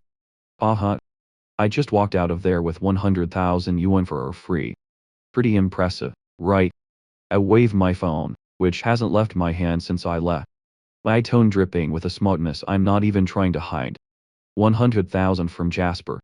He came in flexing his superiority and trying to fish for information. I redirected every single thing back at him. Then I played bro, heaped on the compliments, and backed him into a corner he couldn't get out of. Then I let it slip that if he didn't come through, I might just mention a mutual acquaintance as how uncharitable he turned out to be. To protect his precious image, he had no choice but to cough up the cash. Claire suddenly remembers that the original Ethan used to blow money on bags without blinking. And now here's this person, this delighted over 100,000 yuan, which gives her a strange feeling. It's free money. Why not take it? Getting anything out of Jasper is really not easy here. Open your payment app. I'll transfer it to you. Think of it as Jasper paying back what he owed you from before. Take it, and use it. Don't worry about the household budget. Watching me hand it over so readily, Claire looks genuinely surprised. Is there something you need from me? No, there's nothing missing at home, and nothing's broken. That's not what she meant. But looking at my expression, it's clear I haven't followed. And then she actually takes out her phone, opens the app, and holds it out to me. I naturally transfer the money, still barely warm from arriving in my account, to hers. As if giving it to her is the most obvious thing in the world. You're giving me money you just earned for free. Doesn't that sting a little? It was always your money.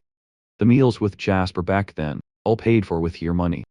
Now that we're tight, of course, it goes back to you. I like money, sure, but I like earning my own even more. Why writing income has already started coming in. With me around, you won't go hungry.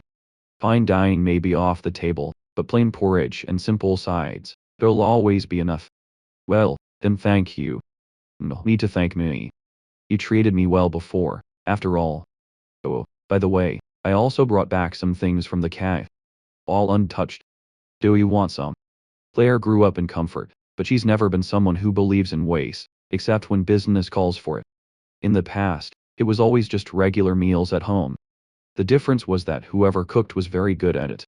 And she also had takeout containers during her school years. Yes.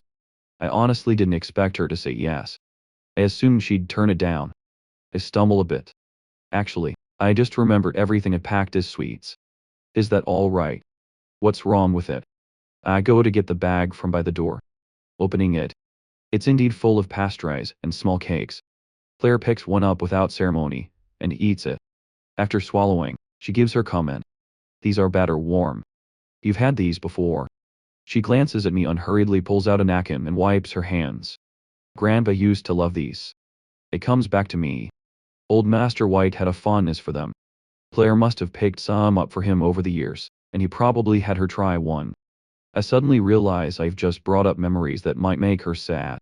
I feel suddenly awkward. Sorry. You don't need to apologize. The past is separate from the present. There's nothing to be sorry for. Well, what do you want for dinner tonight? I'll make it. I still feel guilty. Claire was always so considerate toward the original Ethan. Moreover, since I arrived, she hasn't made things difficult for me once, and now we've gone and poked at an old wound, causing her emotional pain on top of everything she's already dealing with. That's too much. Anything is fine. I have something to take care of. I'm heading out shortly. I'll be back late. Go ahead. I'll have dinner waiting when you get back. Claire glances at me. She starts to say I don't need to wait. But then she sees the guilt still sitting on my face, and the refusal doesn't come. All right. After Claire leaves, think for a moment, then tidy up the apartment, do some writing, and head out to buy groceries. Around 8 o'clock, the door opens. I look up from my document. Claire is already stepping inside. I save the file. You're back. The food should still be warm. Are you hungry? Claire takes off her coat and hangs it up. The cold she carried in from outside dissolves almost immediately in the warmth of the room. She glances over and sees the food set out on the dining table. All covered to keep warm, she changes her shoes quickly. You've been waiting this whole time. You must be starving. Let me just wash my hands. I'm all right. Not really hungry. I can't always make it back at a regular time. I'll let you know in advance when I won't be home. Eat when you're hungry. Don't wait for me. Got it. I already know Claire isn't like other people with regular jobs. The kind who come home for dinner every day. If she's not coming back, honestly, it's a little easier for me. I can just throw something simple together for myself. Out of guilt, I've made tonight's dinner quite the spread. I even made steamed buns by hand. An impressive range, including scallion rolls, sweet-filled buns, cornbread buns, sweet potato rolls, all small and neat. Each one probably gone in 2 or 3 bites. They look adorable on the plate. Claire picks up a scallion roll and finishes it in a few bites. She nods after swallowing. The buns are really good, right? I spent 3 or 4 days just figuring out the right ratios and timing. It took serious trial and error before I got them to where they are now. Scallion rolls and sweet-filled buns are my favorites. My friends always love them, too. Whenever I had time to spare, I stopped mid-sentence. Oh no, I got a little too excited and almost let something slip. This heel really shows. Are those friends from university? Yeah, friends from university. We kind of lost touch after, and I haven't made steamed buns in years. Didn't expect the seal to still be there. Fortunately, the wealthy heiress didn't read into it further. One wrong thread, and the whole thing unravels. I breathed a quiet sigh of relief, completely missing the look of keen interest on the face across from me. By the way, I've been simmering the chicken soup for a good while today. Make sure you drink plenty. Okay. My chicken soup has always turned out well. And Claire genuinely enjoys it. Restaurant soups always seem to be missing something. But the soup I make has just the right balance of flavors. Claire knows it herself. It's not really about the flavor. It's the feeling of someone taking the time to make it for her. When Claire was little, her mother used to make chicken soup for her, too. It never tasted particularly good, but her mother always insisted it was good for growing children. So, Claire's father would make sure she finished every last drop. After her parents died in an accident, she tried all kinds of chicken soup. The chefs, the housekeepers from the White family, all of them studied and tried. None of them could recreate it. As she got older, Claire stopped showing any particular feeling about chicken soup, and everyone forgot. Claire thinks the reason she's been so tolerant of the man in front of her probably has something to do with this. Something about him now, and then reminds her of her mother. Why are you staring at me? Is there something on my face? I only then realize Claire has been staring at me this whole time. Does she not realize how much pressure that puts on a person? Or has she noticed something? Off again. You're getting dark circles. What? I get up and peer into the mirror for a long moment. There does seem to be a faint shadow forming under my eyes. So, the beginning of dark circles, the thought sends a shiver down my spine. Claire had only mentioned it in passing. She clearly didn't expect me to have such a reaction. After a while, with no sign of me, she calls out, "What's wrong? Are you done eating?" The words are barely out when I sheepishly reappear, probably from staying up late to write, getting a bit worse. A few dark circles don't change anything. You're still very good looking. Hearing Claire say that so unexpectedly sends a flush creeping across my cheeks. After dinner, I get up to clear the table, and Claire stops me. Let me do it tonight. Oh, Eve got it. I take the dishes right out of her hands and head to the kitchen at brisk pace. Claire laughs quietly, shakes her head, and lets me go. Passing through the living room, she notices my laptop still open on the coffee table, documented, and on a whim, she goes over to take a look. I come out having finished everything in the kitchen and walk into a scene that stops me cold. Claire is sitting on the sofa with perfect posture, chin resting in one hand, reading my story with complete focus. Don't read that. I practically lunge across the room. Why not? It's not very good. All right, then. It won't.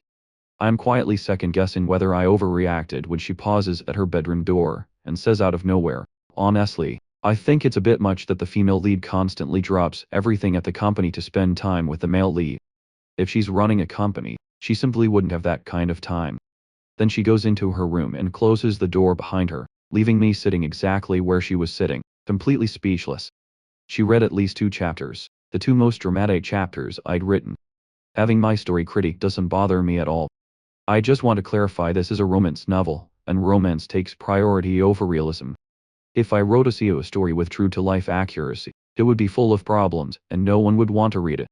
But she doesn't know anything about web fiction, and there's no point trying to explain. A few days later, Claire has finished breakfast but hasn't left yet when there's a knock at the front door. I have just finished the dishes and come out. So, I go to answer it. Who is it? Strange who comes this early. Whoever it is doesn't answer, just keeps knocking. I check through the peephole. 2 young women are standing outside. Both of them are striking. The kind of effortless elegance that could put either of them on a screen. Clearly not ordinary people. My heart does an uneasy little drop. I turn and knock on Claire's bedroom door. Someone's at the door. I think they might be here for you. Claire lets go of her mouse and comes out. She finds me looking genuinely worried. There are 2 women out there who are clearly not ordinary people. I don't recognize either of them. See if they're here for you. What I don't say is that I'm afraid they might be here to cause trouble. My mind is already running through scenarios. What if they actually are outside? Tina pauses her knocking and turns to Fiona beside her. You sure you have the right place? This is where Claire lives now. Why isn't anyone answering? What if she's out? I thought she and Ethan hadn't divorced yet. Is he not here either? Don't ask me. I told you we didn't need to come, and you wouldn't listen. Claire has been always busy recently. You're perfectly fine. She's not going to drop everything just because you showed up. I still need to see her. It's been a whole year, and she's had the worst luck lately. I can't settle down until I see her with my own eyes.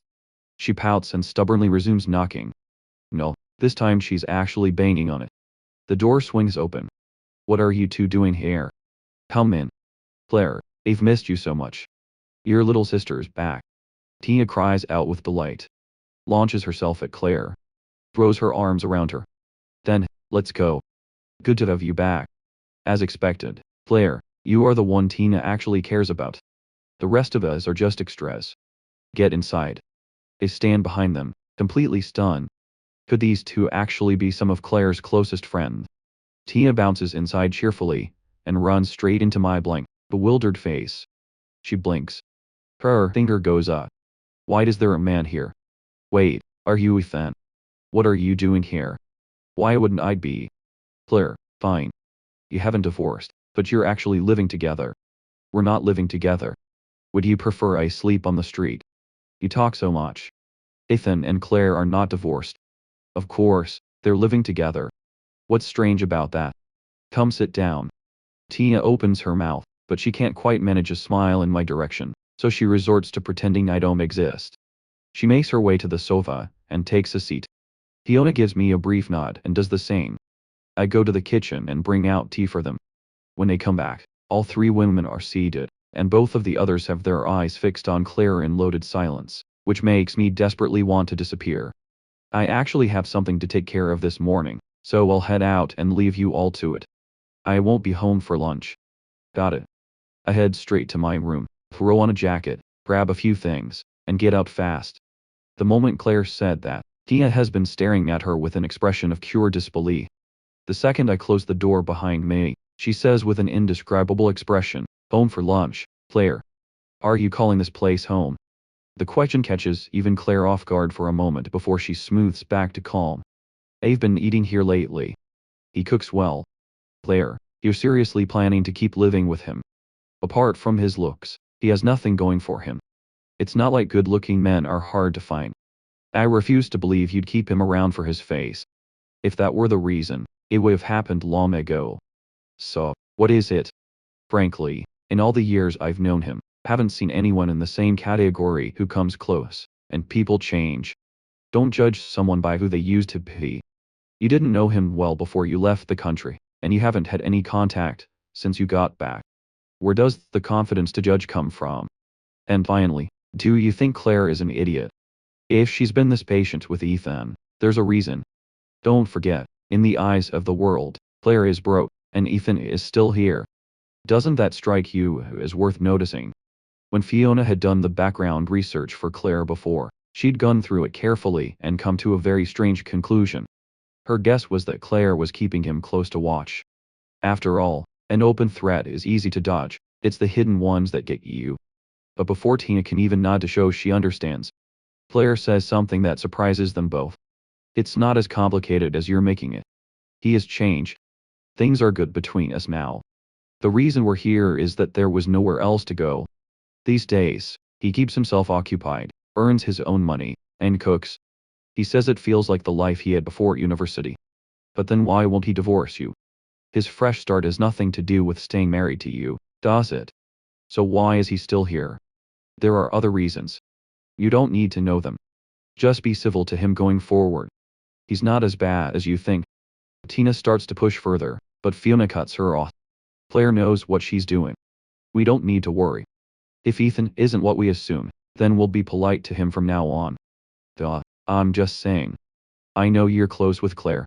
Can you please stop getting worked up every single time something involves Claire? Stop picking up bad habits from Vera or you're going to lose your mind. I'm nothing like her. That little airhead and I are not the same. You're getting closer by the day. Remember when I told Vera not to go looking for Claire at that reception, and she went anyway? She almost caused a scene. You two are exactly the same, just in different packaging. That's completely different. I just got back. I didn't have the full picture. And you never explained things properly. Always half a sentence, and then nothing. I'm amazed I haven't lost my mind. My patience is truly exceptional. Tina glares at Fiona. Fiona returns it with a light, unbothered laugh. Enough of that. Now that you're back, are you joining the family company? I don't want to, but my father is insisting. You both know I have absolutely no interest in the auto industry. It's driving me crazy. You may not be interested, but talent doesn't care. You were spotting engineering flaws in your father's new car models back in high school.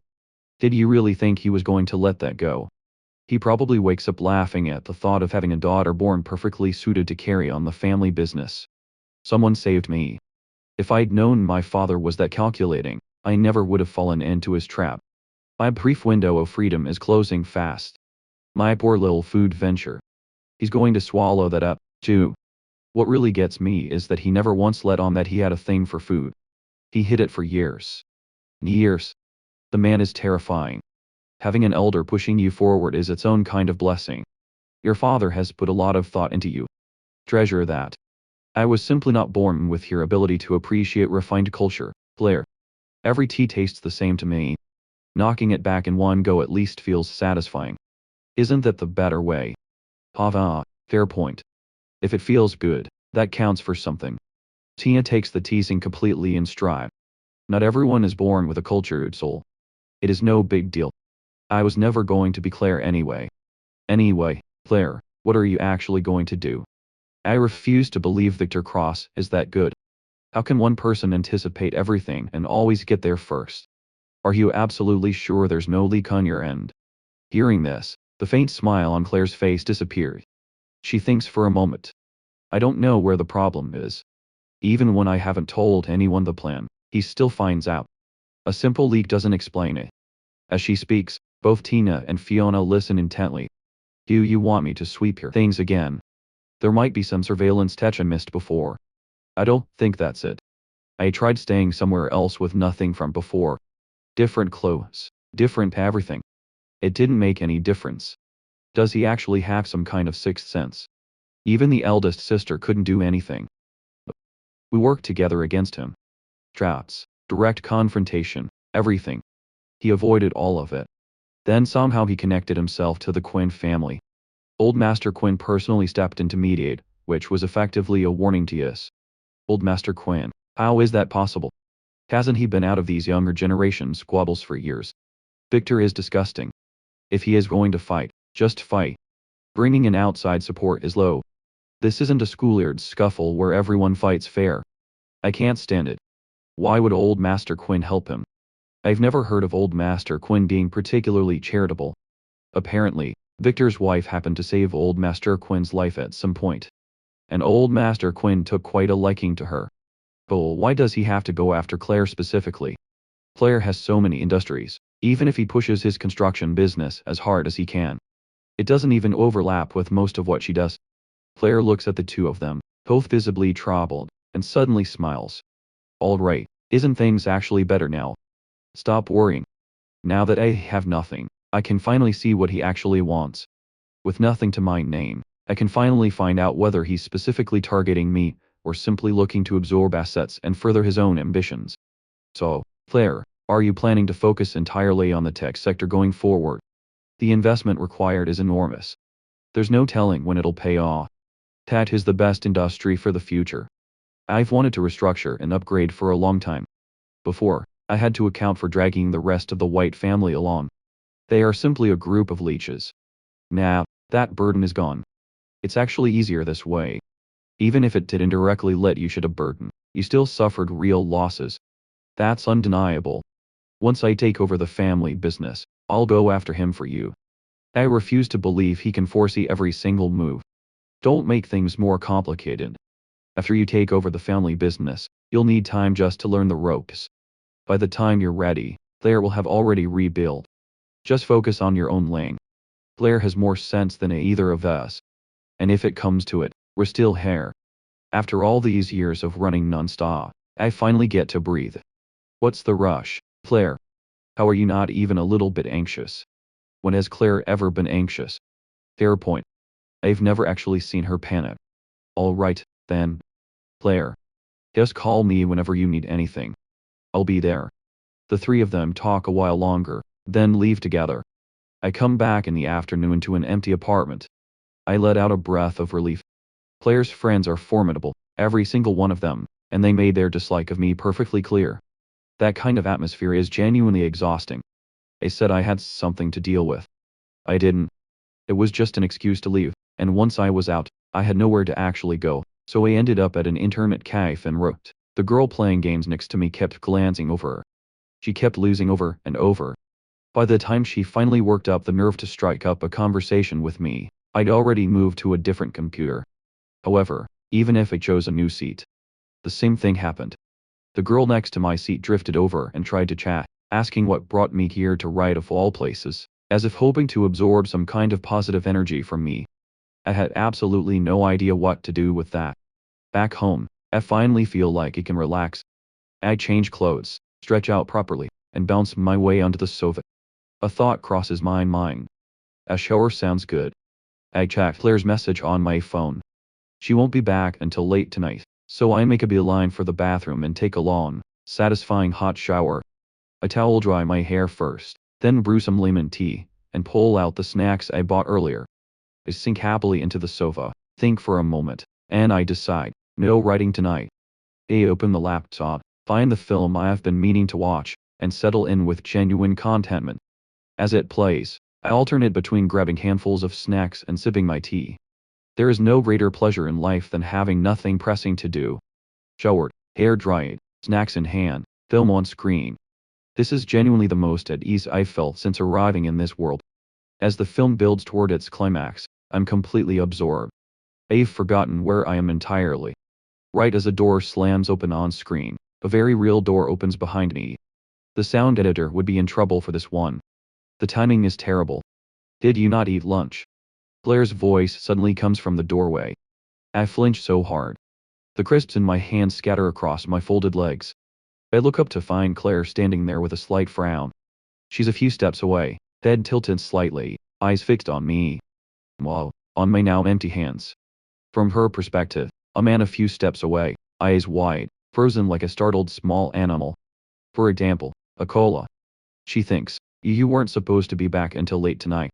I finally find my voice embarrassment written all over my face, the words coming out with an unmistakable note of accusation. Claire steps into her slippers and comes inside. She looks away as she speaks. I finished early. Tina wanted us to come see her company, but her father called her in suddenly, so she had to go deal with that first. The company visit also got shelved. After all, it's not going anywhere. We'll see it eventually. You didn't eat lunch. I pinched the corner of the chit bag, and very carefully tried to slide it out of sight, smiling. Of course. I was just watching a film with some snacks. As I say it, I slide the bag under the table and immediately drop it into the bin. In the original Ethan's memories, Claire has never touched snacks, so eating them in front of her gives me this feeling of being embarrassingly out of place. That's all, John. Try not to eat too much of it. Yes, I know. I only have it occasionally. So, are you staying at home for dinner? At the word home, something flickers briefly. Claire's expression. Yes. I'd already been mentally planning what to order tonight. It looks like I'm cooking after all. The film isn't finished. Shower was wasted. All that happiness for nothing. The great highs and lows of life always arrive without warning. What's wrong? Claire pours herself a glass of water and tilts her head at me, noticing that I look genuinely pitiful. Nothing. What do you want for dinner? Whatever you feel like making. I'll make meatball soup. There's quite a bit of soy pulp left from this morning's soy milk. I was going to fry up some balls tonight and have the soup tomorrow morning, but since you're back, I'll just make it now. All right, I'll go take care of some things. Go ahead, I'll call you when it's ready.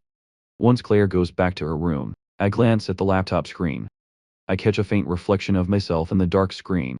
And that's when it hits me that in all the chaos of hiding the snacks, I forgot that my hair is a complete mess. That explains the look she gave me. I scramble off the sofa, bolt to the bathroom, and drag a comb through my hair with urgent, thunderous strokes. My inner voice is screaming. Why did I let myself go like that? Have I never heard of Murphy's Law? And now Claire has seen me like that. I want to crawl into the wall, thinking Claire standing there looks absolutely flawless as always. I almost want to slam my head against the mirror. I don't usually care that much about my appearance, but something about Claire makes me feel like if I'm not properly groomed, I'll instantly be reduced to nothing standing next to her. I strongly suspect this is part of why so many people resent her. The people she moves among are all wealthy and powerful, and most of them are second-generation heirs who grew up surrounded by privilege. They're used to feeling superior to most people they encounter. However, there's this one person who walks into any room and instantly reduces everyone else to background noise, who wouldn't find that unsettling. Back then, the reason the original Ethan never even considered going after Claire was exactly that he simply didn't have the nerve. Well, now I'm about to go cook dinner for that walking work of art, and I should do it properly. Then I'll have to sit across from her and eat, maintaining my composure in the face of that effortless magnetism. Frying meatballs always fills everything with the smell of hot oil. I stand at the stove with full concentration, hands moving efficiently, squeezing ball after ball into the oil, the whole apartment filling with a rich, deep fragrance. An hour later, Claire comes out of her room. The moment she opens the door, the smell of fried food hits her along with a faint sound from the kitchen. She follows it, and finds me at the stove with a look of total focus. My hands move with practiced ease. A nameless little tune humming from my lips. The picture of someone entirely content. Golden meatballs come out one by one. One little cutie out of the pan, and a whole crowd of little cuties queuing up to go in. Yes, you're all adorable little meatballs, and I'm sure you'll taste wonderful. I'll take good care of you, and turn you into a delicious soup. Your efforts won't be wasted. Someone who can make cooking this entertaining. He's the only one she's ever seen. Curiosity gets the better of her. She folds her arms and leans against the door frame, watching to see what comes next. I don't disappoint. With only a few meatballs left, I lift them out and turn to chop the vegetables, still talking to myself. Your little cuties, too. Looking so fresh and lovely. You must have worked very hard to get here. I'll treat you well. You have my word, You'll float beautifully on top of the soup. Your existence will not have been in vain. I'm happily lost in my own little monologue, mind half drifting through story ideas. When I turn and nearly walk into a real-life person standing in the doorway. I stumble back 2 steps, foot slipping, the whole of me tipping backward. Claire startles, too. She reaches out instinctively to catch me. Before she gets there, I catch the edge of the sink behind me and steady myself. Her hand lands at my waist. An inexplicable warmth, like a brief startling burn, sends an involuntary shiver through me before I can stop it. Why did you just appear like that? I nearly fell. Did you need something? Nothing. I just came out for water, and heard sounds from the kitchen, so I came to check. I was just humming or cooking on my own gets a bit dull. The meatballs are done. They are. Do you want to try one? Claire hesitates. Right. How did I forget? She doesn't eat fried food. These smell wonderful, but fried food isn't healthy for you. If you're not hungry yet, just wait a little longer. Not healthy. Even if Claire doesn't usually pay attention to this kind of thing, she knows fried food is just a bit oily. Not exactly harmful. She steps closer. How do you eat them? It takes me a second to process, and then I realize she actually wants to try one. I automatically hold out the chopsticks. Claire takes them and glances down and notices they've already been used. She pauses. What's wrong? Nothing. She hands them back. While I'm still looking at her blankly, she reaches out and picks up a meatball with her fingers and pops it into her mouth. My jaw drops. The wealthy heiress just picked up food with her bare hands. The meatball is fresh and steaming. She bites into it, and a full warm wave of soy fragrance and fried richness spreads through her mouth. The heat catches her off guard, and she draws in a sharp breath, but it's delicious. We are standing close to begin with. Claire is right in front of me. After finishing the meatball, she steps back slightly. Out of the corner of her eye, she catches me staring blankly at her.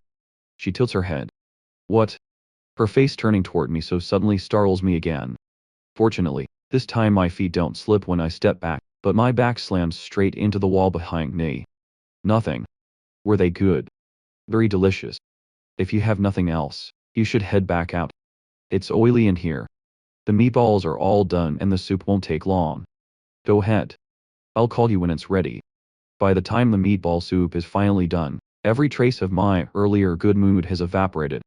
Claire can clearly tell I'm a little deflated. I ladle her a bowl loaded with everything, and pour myself one that's mostly broth. Didn't you fry a whole batch of meatballs? Why is your bowl almost empty? Is yours not enough? I look at her bowl. It's full. That should be plenty for her usual appetite. Is she unusually hungry today? She extends one slender finger toward my bowl. Yours. I was around the fumes too long. I've lost my appetite for it. What I will absolutely not admit is that I weighed myself before calling her for dinner, and I'm up 2 pounds from a few days ago.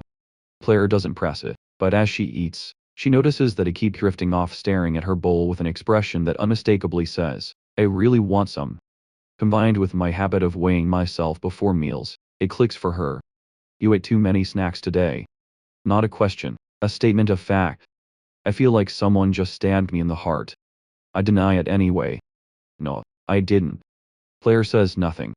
Just glances at me. Fine. I did have some snacks, but it was only a bowl of jelly, a box of biscuits, a small bag of popcorn, and half a bag of crisps. Saying it out loud, that does sound like a lot, but surely all of that together doesn't weigh 2 pounds. Snacks are full of additives. You really should cut back. If you're craving something, go out and have the real thing. Money isn't something you need to worry about. The last thing I expected was for Claire to say something like that. The small flicker of irritation I've been feeling is immediately extinguished. The face across from me is as composed as always, but the care behind those words was completely genuine. Claire really is a good person. She was saying it out of genuine concern for me. Understood. I'll try to cut back from now on. Claire says nothing more. I eat my sparse bowl without complaint. After dinner, and the dishes, I settle into my daily writing, but this time Claire doesn't head straight back to her room. She comes out and sits beside me. I spoke to them today. They won't treat you the way they did this morning going forward. The misunderstanding they had about you has been cleared up. Next time they come, you don't need to make an excuse to leave. You mean you're close friends? Claire nods. It's fine. The misunderstanding doesn't matter to me. They're her friends, not mine. I don't mind. And honestly, it makes sense that they'd look down on me. I really am not the kind of person they would approve of. As long as we all stay out of each other's way going forward, that's good enough for me. When they come to see you, it's easier if I'm not around. You can all speak freely. Besides, I really did have things to do today. All right. Are you going to keep writing tonight? Yes. Did you finish your film? Almost. I'll catch the rest another time. If you'd rather I not know what you're watching, you could get headphones. I quietly withdraw the hand that was reaching for my cup and smile stiffly. Why would I care if you know you learned and well read? Does that make you the authority on what's worth watching? She doesn't answer.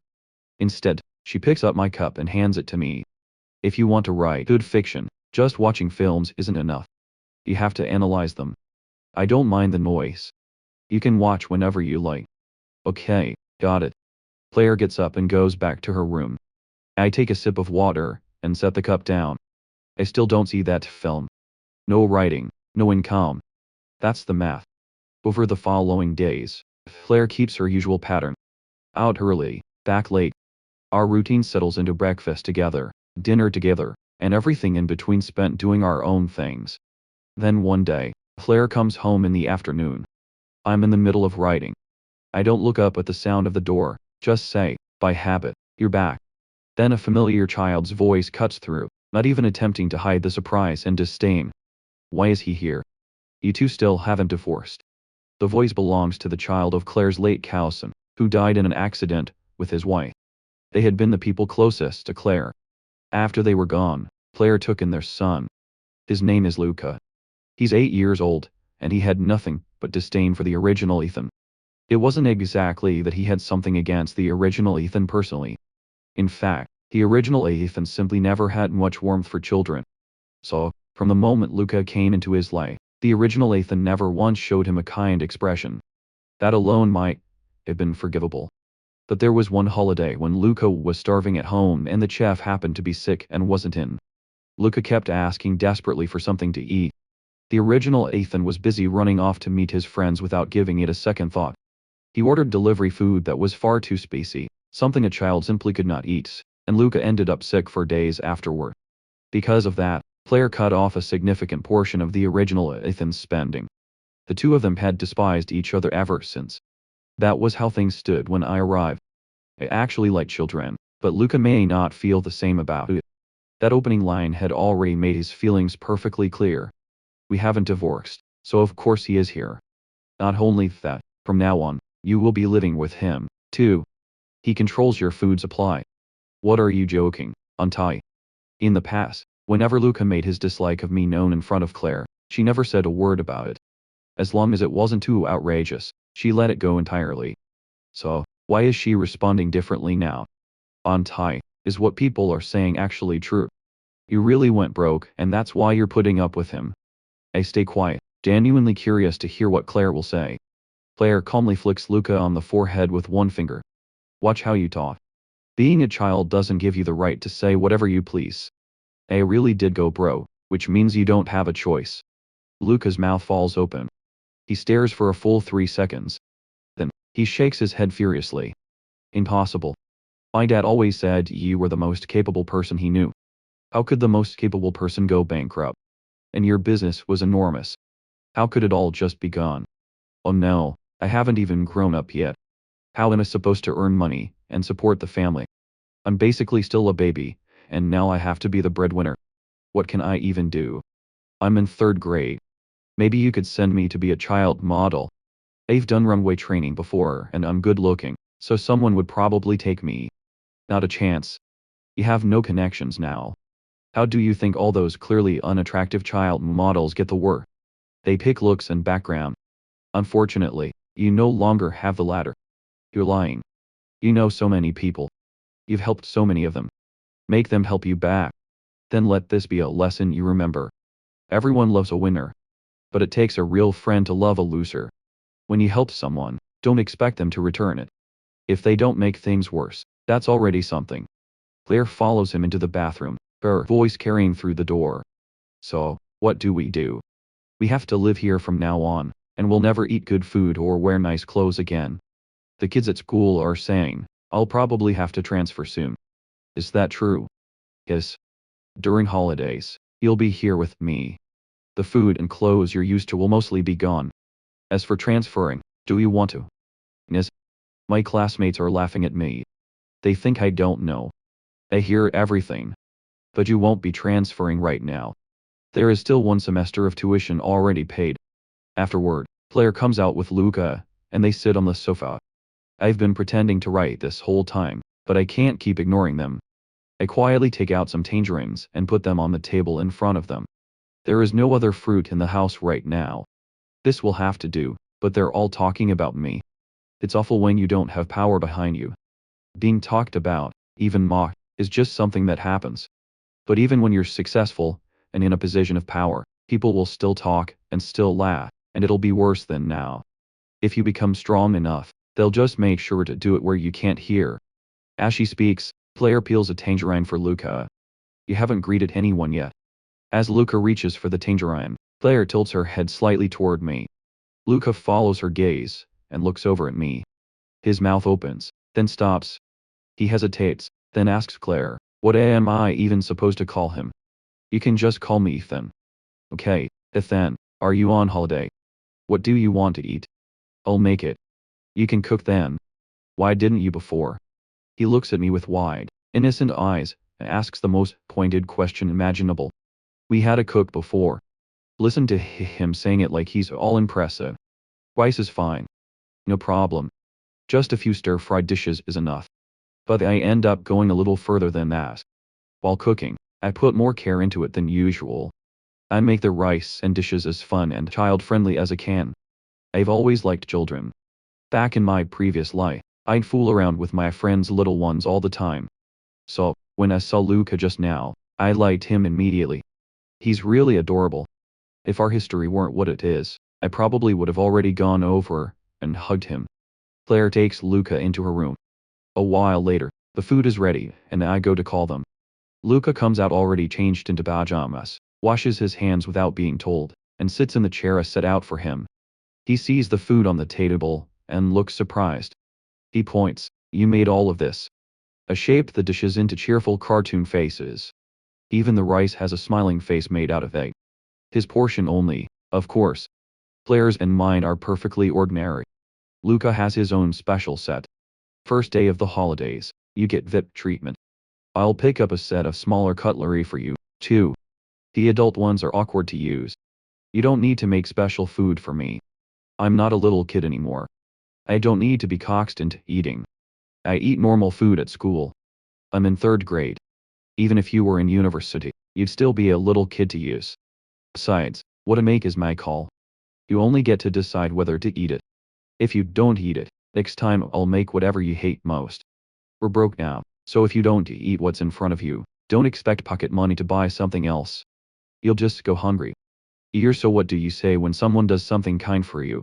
Luca presses his lips together, then says politely, thank you, Ethan. I can't help ruffling his hair. Don't mention it. Luca clearly enjoyed it. He just insists on pretending he didn't. Such a little tsonder. But even that little act of his is adorable. You don't need to make him a separate dish going forward. Children from the White family aren't that delicate about food. Luca nods vigorously, declaring himself exactly that kind of child, and covers his head protectively at the same time. Whether he's delicate is his business. Whether I choose to spoil him is mine. Luca, are you really so fragile that a cartoon face on your rice is going to ruin your character? Of course not. A bit of nice food isn't going to make me soft. Then I'll have to ask Luca to bear with my little indulgences. After all, I have no resistance to cute kids. And now that there is actually a child in the house, I finally have a reason to try making kids' meals. So, thank you for your assistance, Luca. You're welcome. Claire takes in the whole exchange without a word. She doesn't bring up the kids' meal again. The 3 of us start eating. Luca eats much faster than the original Ethan's memory suggests. Clearly, he likes what's in front of him. After dinner, I go to do the dishes as usual. Luca is even more astounded. You actually do chores, too. We really must be broke. What can I do? Great highs and lows always arrive without warning. So work hard in school, Otherwise you'll end up in the same situation. I am top of my year. My school is one of the best in the country. I entered a competition this semester, and my teacher says I can place first. And first place comes with prize money. 50,000 yuan, I think. So we'll have money for food then. This is what it means to grow up wealthy, a prestigious school, and to even elementary school competition prizes that high. I could enter more competitions.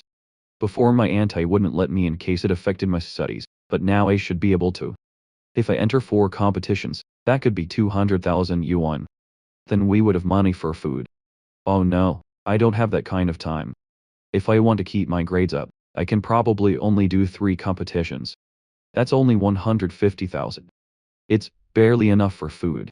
150,000 barely covers food. Do you know how many people don't earn 10,000 a month? 150,000 is a lot. 150,000 barely buys 2 of your washes. Is that really a lot? You used to eat shark fin. Do you know what a serving costs? What does someone else's income have to do with his? Are we supposed to live like them? Not having money is so terrifying. It turns someone who used to spend freely into a person who thinks 150,000 is plenty. How long has my auntie even been broke? You adapt to the situation you are in. When you're wealthy, you spend freely. When you're not, you live carefully. Even if you did win 150,000, you can't spend it all on food. Our standard of living is draw. Of course, the food follows. But even if it's home cooking every single day, you won't be malnourished. I promise. Just then, Claire walks over with a glass of water and glances at Luca. Time for homework. Okay, I'm going. He turns so his back is to Claire and mouths save me, then heads into Claire's room. Where does he sleep at night? With you? Yes, I'll look into finding a bigger place to rent.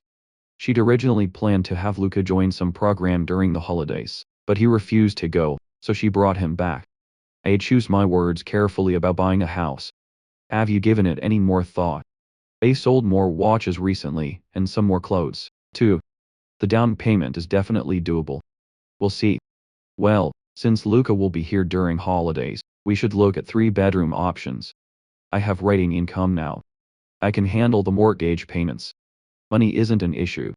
I'm worried Claire will stress about the cost, and insist on something smaller than we need.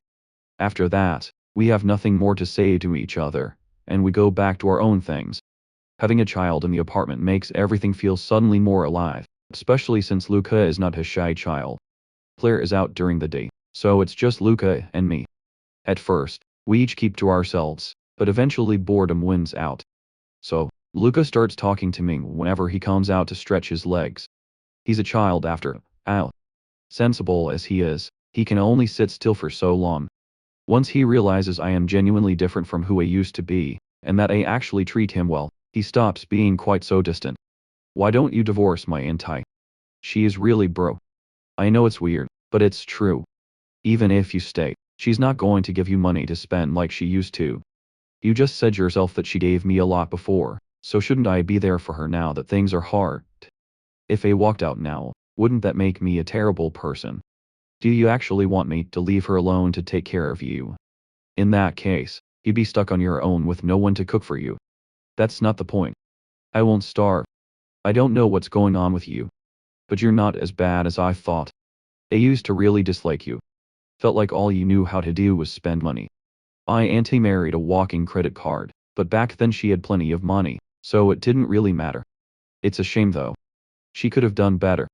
But at least now it seems you're not so bad after all. My parents told me before they died, don't judge people only by what I see on the surface. Look at character and heart. Your talent may not be great, but you don't run from things when they get hard, so your character is passable. I can't help messing up his hair again. You think about a lot for such a little person. None of this is your concern. All you need to do is study, play, and enjoy yourself every day. I don't need to worry about studying. I told you I'm always first. Don't compare me to whatever kids you used to know. I'm a member of the Elite 8 Club. I pull back the tangerine I was about to give him, and pop a segment into my own mouth, chewing slowly, while looking at him. Has anyone told you that I also graduated from a top university? A top university. That's right. A key national university. The reason I married your auntie, and the reason I became the way I was. There were reasons for all of it, but I figured things out now.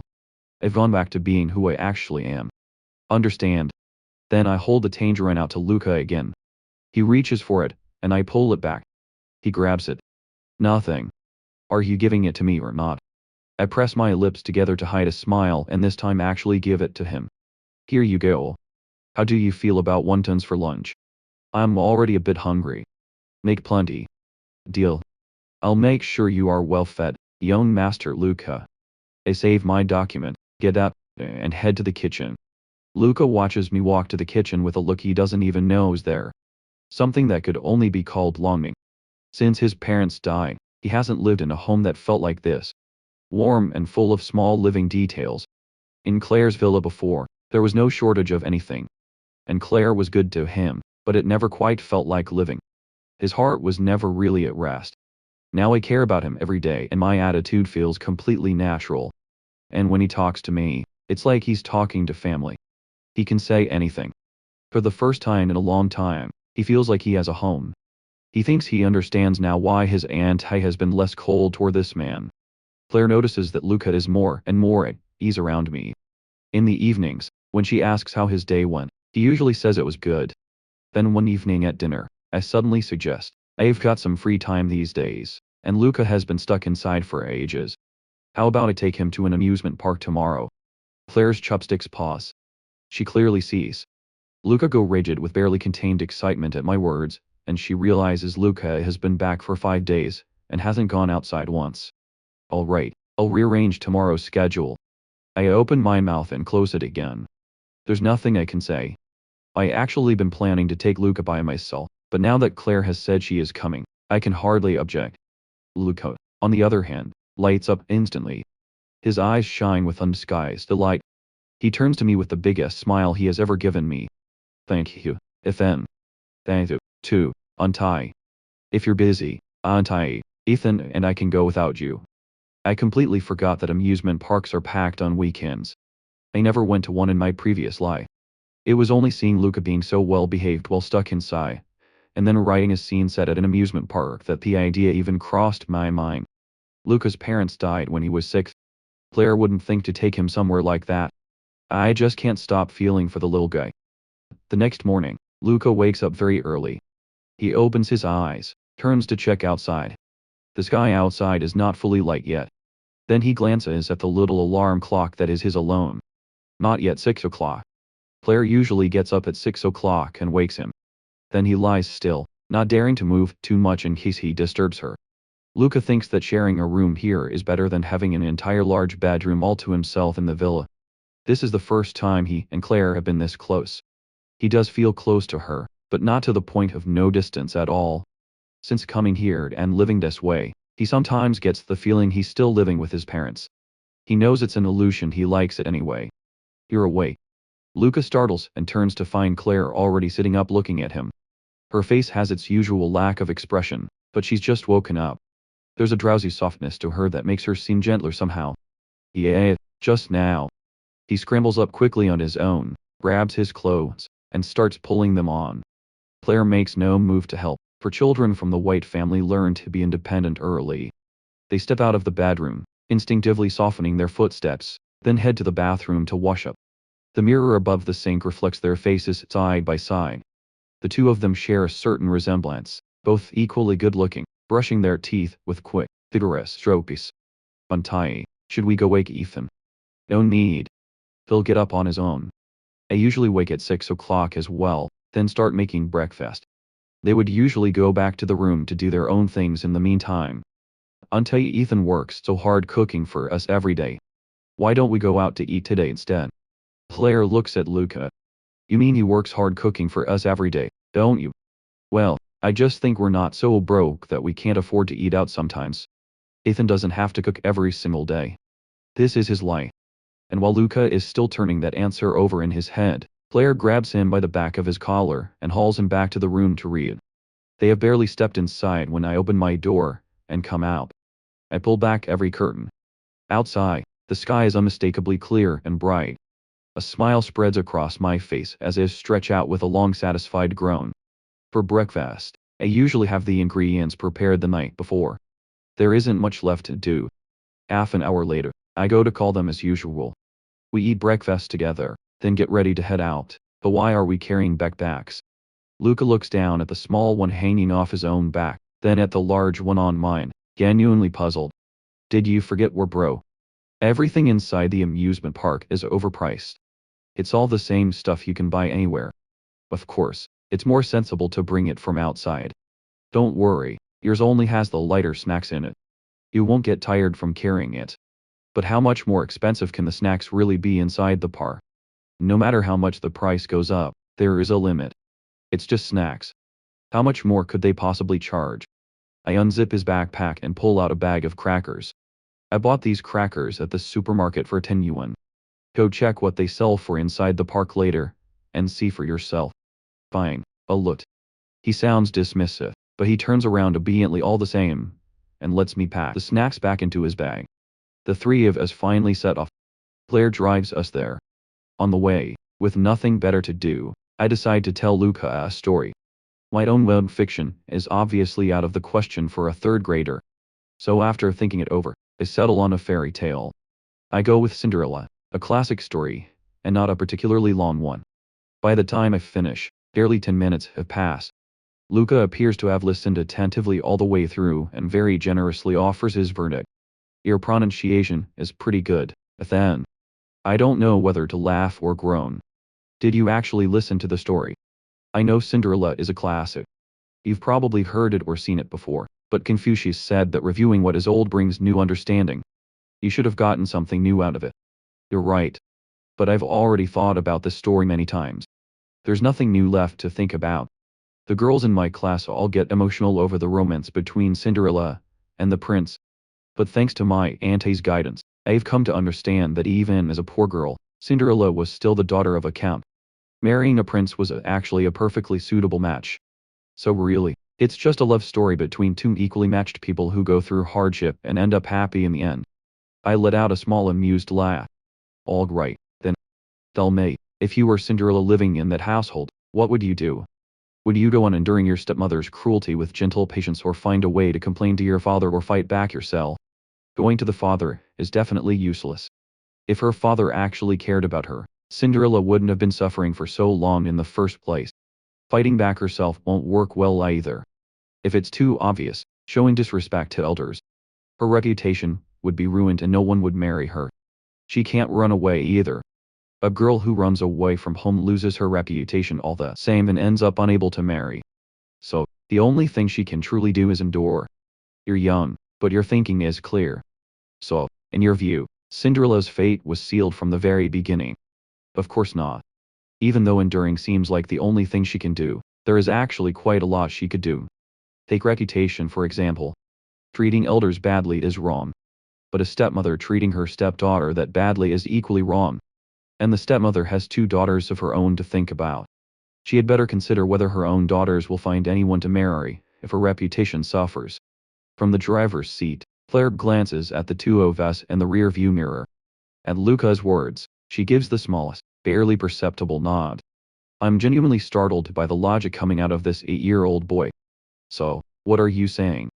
Luca continues just as calmly and methodically as before. Before long, the car pulls into the car park and comes smoothly to a stop. Luca is the first one out, leaping from the car, his excitement impossible to contain. I quickly get out and grab his hand and give him careful instructions. This place is always crowded, and to date it's especially packed. You're so cute. Exactly the type the child traffickers love most, so you must hold either my hand or your aunt's at all times and stay close to us. If anything feels wrong, shup, understood? Don't worry, Ethan. I am not naive. I'll stay close to you and Auntie the whole time. I know I'm a child. I'm not as strong as an adult. If someone tried to carry me off, struggling wouldn't help. Our teacher told us all about it, so we won't go wandering off. Fair enough. The kid knows what he's doing. As adults, we can rest a little easier. Then the three of us make our way to the entrance together. Since I bought the tickets in advance, we just need to go and print them. Compared to the long line of people snaking away from the ticket counter, we have it considerably easier. Once we're through the gates, it is bustling and lively inside. Claire and I are the kind of people who attract attention just by standing in a crowd. And sure enough, when we walk in, we draw eyes from all directions. Some people look like they want to come over and talk, but the moment they notice Luca being held by each of our hands, they think better of it and saw. Look at that young couple over there with the kid, they're absolutely stunning. At first glance, I thought they were celebrities. What a shame they're both taken. Otherwise, I might have gone over to say something. I just want to know, do all the good-looking men go for beautiful women? So, someone like me who isn't particularly pretty just can't find a handsome guy. It hurts. Are you seriously still on about that? All I want to say is that the little boy they have with them is absolutely adorable and he looks so well-mannered, too. I hope I can have a son like that someday. Bonnie, wake up. Neither you nor your husband are anywhere near that level of good-looking. You're still hoping for a child with those looks.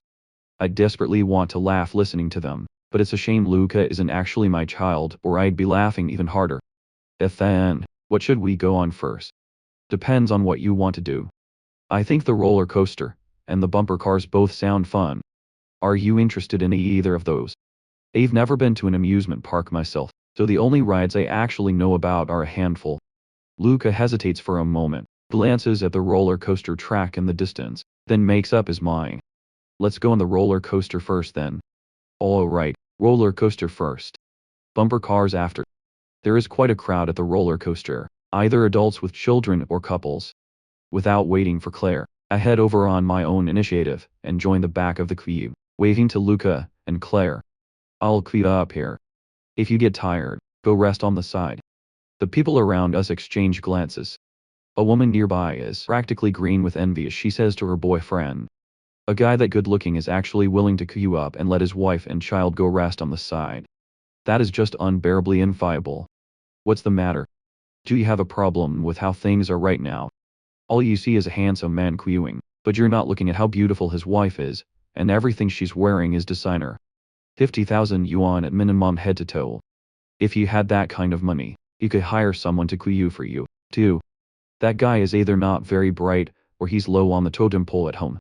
If he had his looks, I would never end up with a woman who doesn't love me like that. The man had carelessly let his true thoughts slip out and earned himself a sharp kick to the leg from his girlfriend. What did you just say? Go ahead and say it again. I dare you. No. I was just talking nonsense. It was a joke. Someone with a character as good as yours could never do something so tasteless. Luca tugs at Claire's sleeve. He had caught every word, and he refuses to believe his aunt didn't. Is it really okay to make Ethan queue by himself? Hasn't your teacher told you about gender equality? He queues for this one. After that, we each take turns, including you.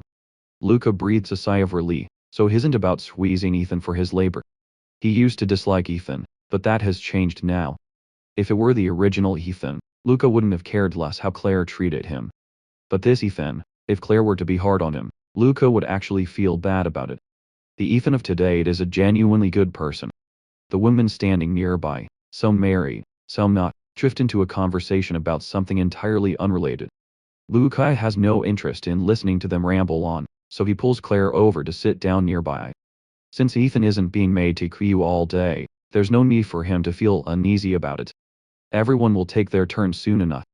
After waiting in line for a bit, our turn comes quickly enough.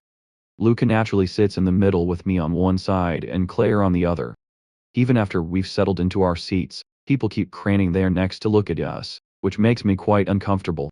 But I glance sideways, and there is Claire sitting on the roller coaster as if she were sitting in an office. Every bit as composed and elegant as ever, completely unaffected, as though none of this touches her at all. I look over at Luca and he is paying absolutely no attention to anyone around him, blinking his big eyes happily as he checks and rechecks his own safety harness. He even remembers to remind me. Ethan, check that your straps are secured properly. Don't be careless. I check everything over. All good. Don't worry. Then I look over at Claire again. She is sitting there with complete composure, as though none of this matters to her in the slightest. Suddenly, I find myself very curious on something as thrilling as a roller coaster. Would Claire actually react like a normal person, or would she manage to stay completely unmoved even on this? I make up my mind to watch her carefully. So, from the moment the roller coaster starts moving, I keep one eye on Claire at all times, At first, the roller coaster moves slowly, climbing the track bit by bit. As the highest point comes into view, my heart climbs right along with it. The moment of truth is approaching. In the split second before it reaches the very top, Claire finally condescends to part her hands and grip the safety bar, but her expression does not change in the slightest. She continues looking straight ahead, exactly as before. The next second, the car plunges down from the peak faster and faster. My tolerance turns out to be decent enough, not to the point of being unbearable. Luca is nothing but excited from start to finish, not a trace of fear. All around us, screams ring out, some thrilled, some terrified. Claire alone remains completely calm, even as the wind whips her hair into disarray. Her only reaction is a slight furrow of her brow. Nothing more, as if she were not on a roller coaster at all. I feel the wind slamming into my face and my body lurching about almost beyond control.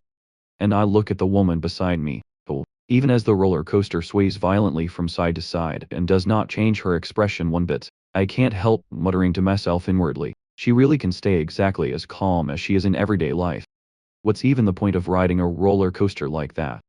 The ride isn't long, all told, just a few minutes. As the car gradually slows to a stop, and the screams around us fade away, Luca's face is still flushed with excitement. I look over at Claire. Even with her hair slightly disheveled, it does nothing to diminish her presence. That was amazing, wasn't it, Ethan? Last time I came, I was actually a little scared, but this time, I wasn't scared at all. I think I'm incredibly brave. The moment his feet touch solid ground, Luca grabs my arm and announces excitedly. Though the poor kid wobbles as he walks and nearly topples over, I quickly steady him, while not daring to move too much myself. Yes, Luca is incredibly brave, only 8 years old and completely fearless on a roller coaster. Far braver than I am. When I rode one in middle school, I was so scared I actually cried. There was a roller coaster installed in a park near my home, and I happened to have a rare holiday. My parents, who were also free that day, took me to try it. For the entire ride, I couldn't bring myself to open my eyes. And even so, when I got off, I sat straight down on the ground and cried. I was young. I'd never experienced anything that thrilling. It was a lot for a kid to handle. You really were a coward. I didn't cry even when I rode it before I was 6. Don't worry if you're ever scared of anything in the future. Just hold on to me. With me by your side, you don't need to be afraid. All right. Thank you in advance, Luca. What a little angel. Words this warm paired with that adorable little face. My heart nearly melts on the spot. Which one do we go on next? Bumper cars, right? Bumper cars it is. Ethan wants to play. Wait, hold on. When did I say I wanted to play bumper cars? I'm genuinely confused. I never said I wanted to play. I was only making a suggestion. If you didn't want to play, why did you suggest it? Adults can play bumper cars, too. The truth is, I really don't want to play bumper cars. I'd only suggested it because I couldn't think of any other rides on the spot.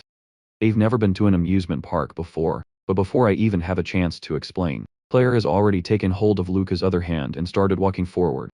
Luca moves with her, which gives me a sharp tug forward as well. These two simply do not believe that I don't want to play bumper cars. They haven't given me a single chance to explain.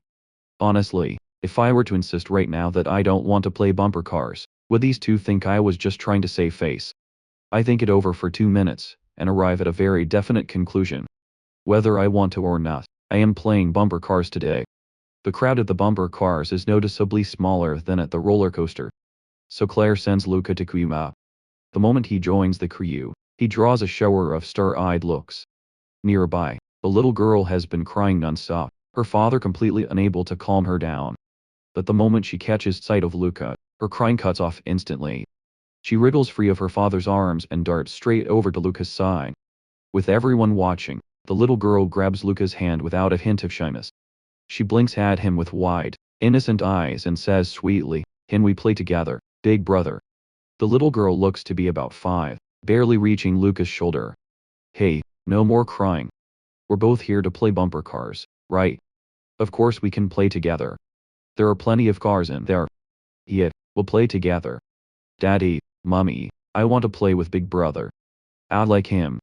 All right, and Daddy, we'll go queue up for both of you. I watch the little girl holding Luca's hand, chattering away non-stop. Luca wears a patient, reassuring smile, occasionally responding with a sound or a nod. The two little ones chat away happily, knowing how to keep a girl happy at that age. What is he going to be like when he grows up? That little girl is very cute. It's not that. It's that Luca is well-mannered. Haven't you noticed how utterly uninteresting her topics are? Things like, my doll has really big eyes and my parents just took me to see a film.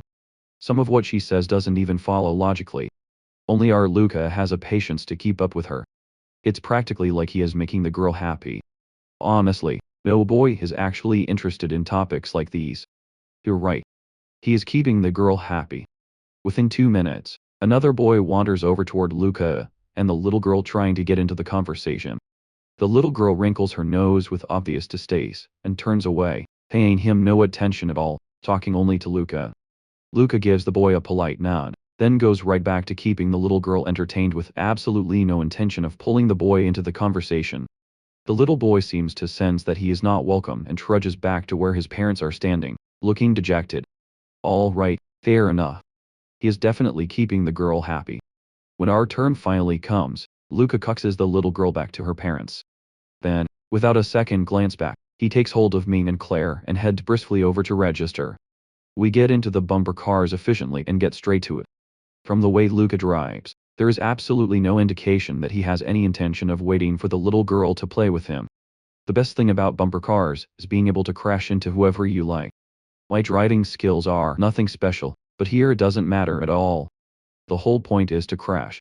Luca keeps ramming into other cars around him with gleeful abandon, noticing how beautiful Claire is. Some people deliberately aim for her car and try to talk to her as they do it. But Claire drives her bumper car as though she is practicing her driving technique, perfectly evading every car around her every single time, not giving anyone the slightest chance to make contact. I watch in silent amazement. Once Claire realizes people are deliberately targeting her, she starts actively trying to avoid them. The people trying to crash into her can't even graze her bumper, while Claire sends all of them spinning off in disarray, so they redirect their efforts toward me and Luca. In the end, Claire deliberately creates an opening to draw them away from me. At last, the bumper car session comes to an end. I drive my car over to the collection point the moment the attendant calls us, stepping out without a shred of reluctance. I never want to play bumper cars again for the rest of my life. Luca gets out fuming as well. And the moment he is off, he grabs me and starts venting. Those people are absolutely shameless. We don't even know them. And they kept targeting us non-stop. And not just light taps either. They were really going for it. My head is still itching from the hit. I was actually trying to come rescue you at one point, but I got knocked sideways by them before I could. And then a whole bunch of smaller kids started charging at me from behind. The more I got hit, the more I got pushed off course. I'm absolutely furious. It's not that bad. It's mainly because you're so cute. Just like that little girl earlier. She liked you, and wanted to play with you. The kids in the cars probably liked you, too. That's why they kept crashing into you. They just wanted to play. And the ones who crashed into you, was that because you're good looking, too? Well, you are pretty handsome. I'll give you that. But your driving really is terrible. My auntie managed to dodge an entire mob of people. And she actually came to your rescue at the end. Getting you out of that situation where everyone was piling on you. At the thought of what Claire had just done, Luca grabs her hand without another word, looking up at her with pure admiration. Auntie, you're amazing. Will you teach me? There were so many people trying to hit you just now, and not a single one managed it. Thank you. I'd offer my thanks to Claire. She gives me a nod, then turns to Luca without any softening. You're young, and you're short now. Your feet can't even reach the pedals properly, so don't overthink it. Focus on eating more and growing taller first. In this life, there are some things someone simply cannot control. Height is one of them. Luca deflates instantly. His height is perfectly respectable for his class, but he is still a child. How can he possibly be compared to an adult? Don't worry about it. When you grow up, you'll definitely be even better than your aunt. I'm sure of it. But for now, try having an extra glass of milk before bed each night. I'll make sure it's ready for you. Milk helps you grow taller. Even if you can't match an adult's height just yet, at least aim to be the tallest among kids your own age. Deal. So, what are we going on next? I'm starting to regret not looking up a guide before we came. While I'm still thinking it over, a little boy passing by tugs his parent's hand and bounces with excitement. The pirate ship. I'm going on the pirate ship. He immediately turned to Luca. Do you want to go on the pirate ship, too? Sure, I'm up for anything. I take out the map. The pirate ship is just up ahead, not far at all. Let's go, then. By the time we reach the pirate ship, the previous group is just getting off and the next group is boarding. We've timed it perfectly. Though, given our position in the queue, we end up with seats right at the edge, which means the swinging will almost certainly be more intense for us. Luca is beside himself with excitement as always, and Claire is composed as always. My heart is starting to feel uneasy. I have never been on one of these things. In television dramas, whenever the main character gets one, they always come off completely sick and green in the face. I may only be a minor character in this world, but motion sickness doesn't discriminate. Ethan, why are you gripping my hand so tight? It kind of hurts. Oh, sorry. I'm just a little excited. I'm too embarrassed to admit I'm nervous, so I just say I'm excited. When I let go and look, Luca's hand has gone slightly red. My heart sinks immediately. Are you all right? Does it hurt much? I'm fine. It's nothing, but you really don't need to be that excited. Switch places with him, Claire suddenly says. Luke and I both look up. Fossil. Wait. To balance the weight. Luke and I both look toward the pirate ship.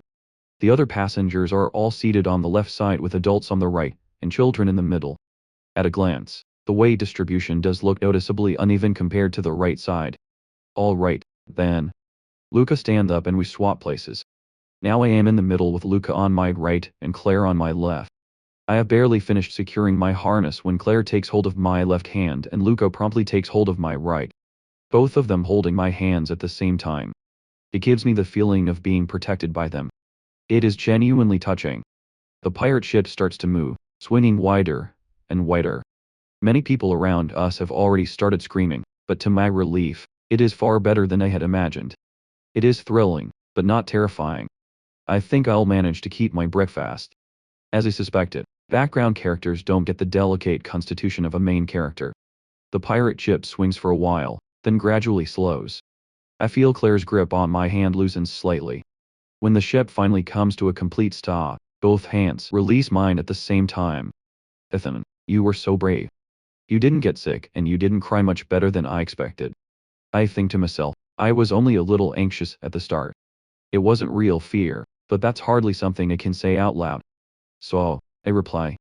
Well, I am an adult after all, and you were better than I expected, too. You did a good job. Plenty of adults are still cowards.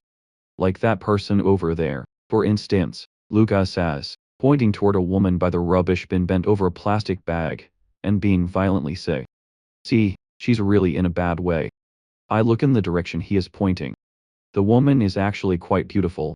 Even in the act of being sick, she maintains a certain composure, and remarkably her natural elegance seems entirely undiminished. The attendants nearby hurry over to check on her. The woman lifts her head slightly.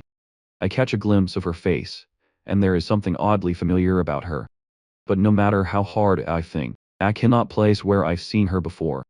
Don't go pointing at others and don't comment on strangers. Claire presses Luca's hand down, her tone carrying a gentle note of correction. Luca immediately withdraws his hand, and nods obediently.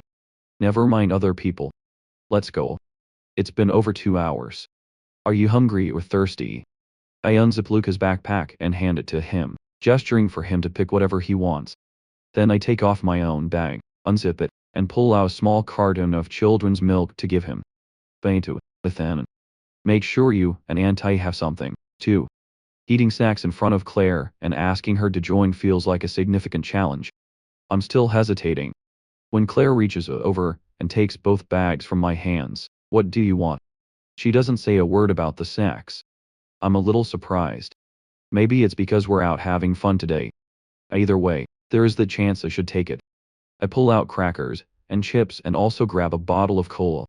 I just want junk food. There's nothing to be done about it. Claire glances at what's in my hands and says nothing. When Luca opens his mouth to say something, she catches it with a single look and successfully puts his I want cola 2 to death before it can be born. As he eats, I notice that Claire hasn't touched a single thing. They feel awkward about it and finally ask, would you like to have some, too? Honestly, snacks aren't so bad, and all the additives are within the approved safety limits. Besides, since you never eat them normally, having a little once in a while won't do any harm. It's not as dramatic as all that. Who eats? Blair doesn't refuse outright, but the meaning is perfectly clear. I'd eat my own then, but I'd try once more. Would you at least like some water? I brought mineral water. Get a different one next time. Remember to buy the same brand of bottled water as before. Okay. I sigh inwardly at a loss for words. The wealthy heiress is broke and still drinking designer water. I genuinely wonder what the difference could possibly be between one mineral water and another. Does water that costs several dozen yuan actually taste better than water that costs 2 or 3? It's all mineral water in the end. After resting for a short while, Luca decides he wants to watch a film. We make our way toward the cinema area. Luca chatters non-stop the whole way. Last time I came, we were supposed to see a film, but my parents were in a rush, and we never made it. They've always wanted to see how the animation here compares to a regular cinema. Today, I finally get the chance. My classmates say the films here are really good. I'm genuinely curious how much of a difference there could be. But honestly, I suspect it's just a matter of mindset. This kid is going to be disappointed, I think, shaking my head internally. The trouble with being too clever is that nothing surprises him anymore because he has already anticipated everything. As expected at first, Luca is quite excited going in. He's in good spirits as we enter, but after a short while, he is completely indifferent, tugging at me and Claire to leave. Once outside, he doesn't stop complaining. This film is barely any different from what you'd see anywhere else. And to think I was actually looking forward to it. It's all a lie. My classmate definitely tricked me into wasting my time. I can't stand it. I'll deal with him when I get back to school. You can't put it quite like that. Your classmate genuinely thought it was really good. Different people like different things. I'm really worried he'll confront the classmate only for his classmate to say something like, watching it with my parents made it really special. Which would just be rubbing salt straight into Luca's wound. I suppose a limited perspective is a limited perspective. If this counts as good, that says something. Claire gives him a sharp knock on the head. Watch what you say. Talking about people behind their backs is very rude. I see. He rubs the back of his head. The contemptuous look disappears, and he is back to being the sweet, innocent little boy he appears to be. Except that his eyes have a slightly odd look to them. What are you thinking about? Oh, nothing. I was just thinking someone who finds a film like that impressive probably hasn't been exposed to very much in life. I stare at him completely dumbfounded in less than 3 seconds with nothing more than a knock on the head from Claire. This child has spontaneously figured out how to deliver a veiled dig in a way that sounds perfectly polite. Is this actually okay? I turn stiffly to look at Claire, who appears entirely unaware, and gives Luca a pat on the head that carries a distinct air of approval. Wait, hold on. Is this really a healthy way to raise a child? Luca clearly knows this kind of comment makes the other child look bad to everyone around him, while leaving said child with absolutely no way to argue back. He did it deliberately, didn't he? Don't worry, Ethan. I'm a good kid who gets along well with my classmates. I manage a smile. We have more or less done everything the amusement park has to offer. I check the time. It is already past 11 o'clock. It'll be noon soon. Should we go get something to eat? I'm not particularly hungry, but we should eat properly. We can't survive on snacks alone. I want to go to a fast food place.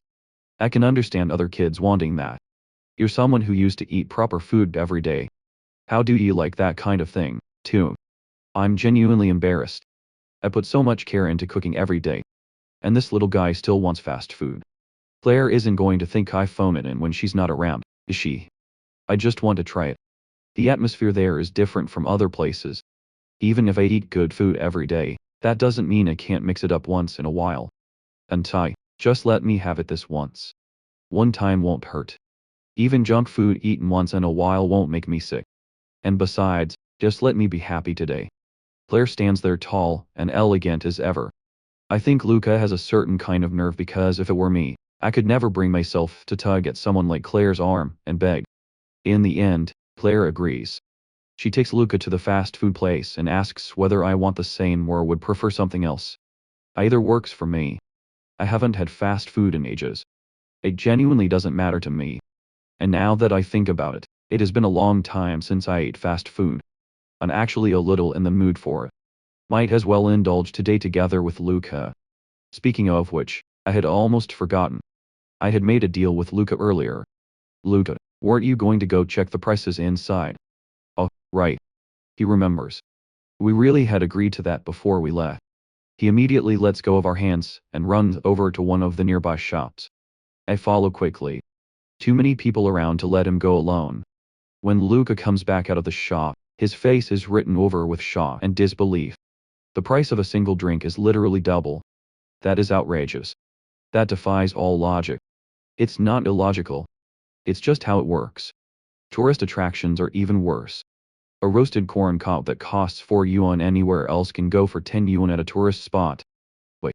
Because it's a one-time transaction. Tourists come, they spend, they leave. They're not coming back for a second visit. And most of the people who end up buying food there are those who didn't bring anything with them. When you're hungry enough, you stop caring about the price. Moreover, you can afford it, so you just buy it. And there's the cost factor. Oh, yes. And the cost factor your aunt mentioned. The corn itself isn't expensive, and even roasting it doesn't add much. But to bring the corn inside, vendors have to pay extra fees to the management of the attraction. Those fees get passed on to the visitors, which is why the price ends up so high. So, the one making the most money must be the owner of the attraction. After all, they just have to build the place, hire some people to manage it, and the money comes in. And with the ticket prices on top of that, it adds up to quite a lot. This is what comes of growing up surrounded by business. The speed of that thinking is hard not to admire. When I think back to being Luca's age, I was probably just playing around without a care in the world. But then you have to think about how to get the government to grant you the land in the first place, and how to raise enough money to actually build the attraction. And then there's finding the right people to manage it, and maintaining it afterward. All of that needs to be thought through carefully. That is a bit complicated, but that's fine. I'm still young. By the time I grow up, I'll definitely have figured it all out. I'll find a way then. If only it were that simple. I shake my head inwardly. Claire had only said it offhandedly to help Luca understand that things aren't as straightforward as they seem. When it actually comes to doing it, the difficulties would be unimaginable. Even someone as capable as Claire has failed. Does that mean she didn't understand the principles? Clearly, knowing how something works doesn't necessarily mean you can make it work. There are too many external factors. Most of the time, it simply isn't up to you. Things like the inexplicable luck that seems to follow main characters, forces that lie entirely outside the realm of reason. Back home, everything returns to its normal rhythm. My life is very structured. I get up on time, and make meals, tidy up the apartment, then sit down to write. After lunch, once everything is cleared up, I take a nap. I wake up in the afternoon and get back to writing. Occasionally doing research or preparing design sketches for future freelance work. Evenings are the same. After dinner, I do some writing with the occasional browse through other websites. Sometimes I watch a drama to wind down. Beyond that, I make sure to set aside time for laundry and cleaning, regular grocery runs, and of course, keeping up with exercise to stay in shape. When Luca needs it, I take him out from time to time to the museum or the library, places like that to pass the time. Claire is busy almost every day. What she's busy with, I have no idea. She only appears at breakfast and dinner. In the evening, she checks in on what Luca has been doing throughout the day. She hasn't said anything about me taking him out, so I take it as her tacit acceptance of how things are. But peaceful as things are, there are still matters that need to be resolved. So, one morning at breakfast, I'd bring up the housing question again. Luca looks over at Claire. Bedtime has been a source of quiet suffering for him. When sharing a bed with Claire, he doesn't dare move around. He really does want a room of his own where he can toss and turn to his heart's content at night. I've already found a house. We can move in next week. As for buying a house, there's a development that looks promising going on sale the week after. We can go and take a look then. Claire gives her answer. I finally feel a wave of relief. She hasn't forgotten about my situation after all. The following week, Claire does indeed tell me to start getting things together. It is time to move, untie. So, I'll have my own room now. I want a bookshelf. The bed doesn't have to be big, just enough to sleep on. While waiting for the moving van, Luca's mouth doesn't stop for a second. Yes. Yes. I knew you were the best anti. If then, we're moving to a bigger place. Are you happy? After that, since we are moving, the three of us, Luca, Claire, and I start sorting through what needs to be packed. Of course, I'm happy. Why wouldn't I be? But if I'm honest, I don't feel much either way. It's not my place regardless. So, where I live doesn't make much difference to me.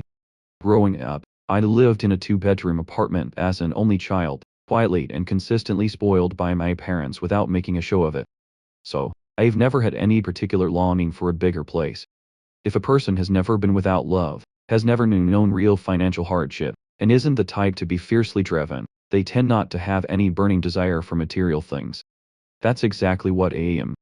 Someone who on the surface seems ordinary, but who has in reality always lived a genuinely happy life. If I'm being completely honest, I actually find small apartments cozy and easy to manage. But coziness is one thing, and the practical reality is another. After all, I can't have Lucas sharing a room with Claire indefinitely. I'm happy, too. I'm going to earn money and buy so many books. There's not even a proper study here. I've been dying for ages. It turns out this is Lucas' deepest grievance. The apartment is too small to fit anything. And since it's a rental, Claire hasn't been able to give him his own study like he had in the villa.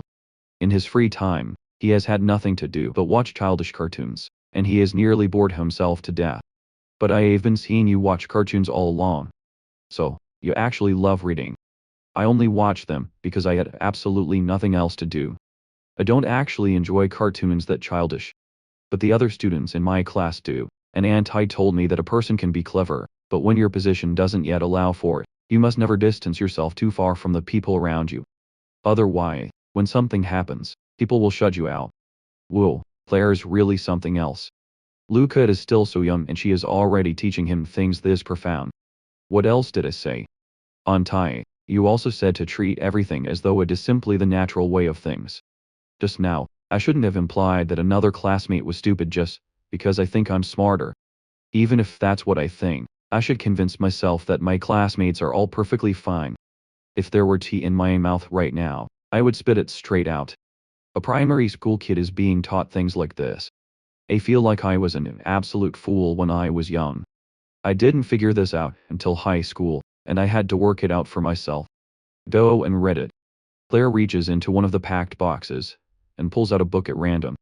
She hands it to Luca. Luca takes it obediently. Doesn't even glance at the cover and opens it to start reading. I sneak a look at the title. It's called The Art of Calculated Cunning. Well, the apple doesn't fall far from the tree. An ordinary person like me had better keep their opinions to themselves. The moving van arrives quickly, but there isn't much to move. When it actually comes to sorting through everything, I realize that the vast majority of items in this apartment were bought by me, and most of them are everyday household supplies. It is Luca who finally can't stand it and signals to Claire to say something to me. Only then do I let go of the basic essentials. Things like cooking oil, salt, soy sauce, and vinegar. One thing to be grateful for that the clothes that once took up nearly my entire bedroom have been sold off for the most part, which makes moving them a much simpler affair. The new apartment is in another complex not too far from this one with better overall security and surroundings than before. Once inside, I find the layout is excellent, too. Having worked in design, I do a lap of the space and have to admit Claire has picked an excellent place this time. The apartment has basic renovations done, and the style is my absolute favorite minimalist. Black, white, gray, timeless, and easy on the eyes no matter where you look. Even the furniture has been hit as a matching set. Best of all, the balcony has a swing which fulfills a wish I didn't even know I had to sit on a swing and read whenever I like. Whoa, this place is so much better than before. I love it. I like it, too. On the other side of the apartment, Claire moves with those long strides of hers, directing the movers to put everything in its proper place as she goes.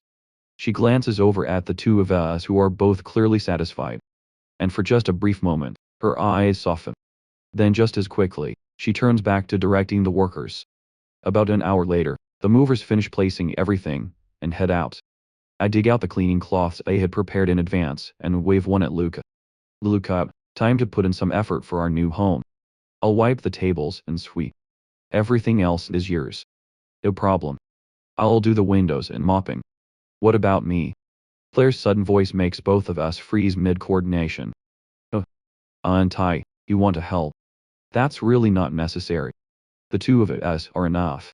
We can manage. The idea of his aunt doing housework, it has never crossed his mind, and he has never seen it happen. The very thought of it feels deeply wrong to him. Yes, we can handle it.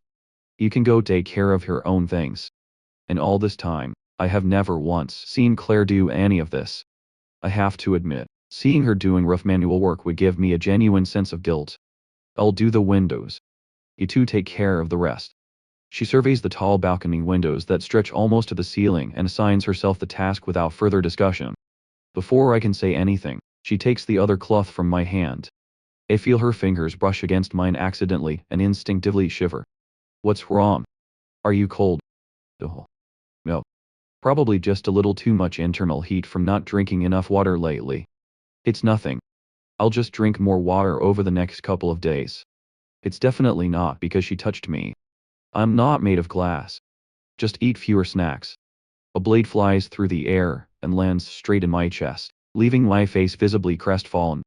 Hearing this, Luca watches the two of his, and once he confirms that Claire isn't paying attention to him, he makes a nimble dash straight for my bedroom.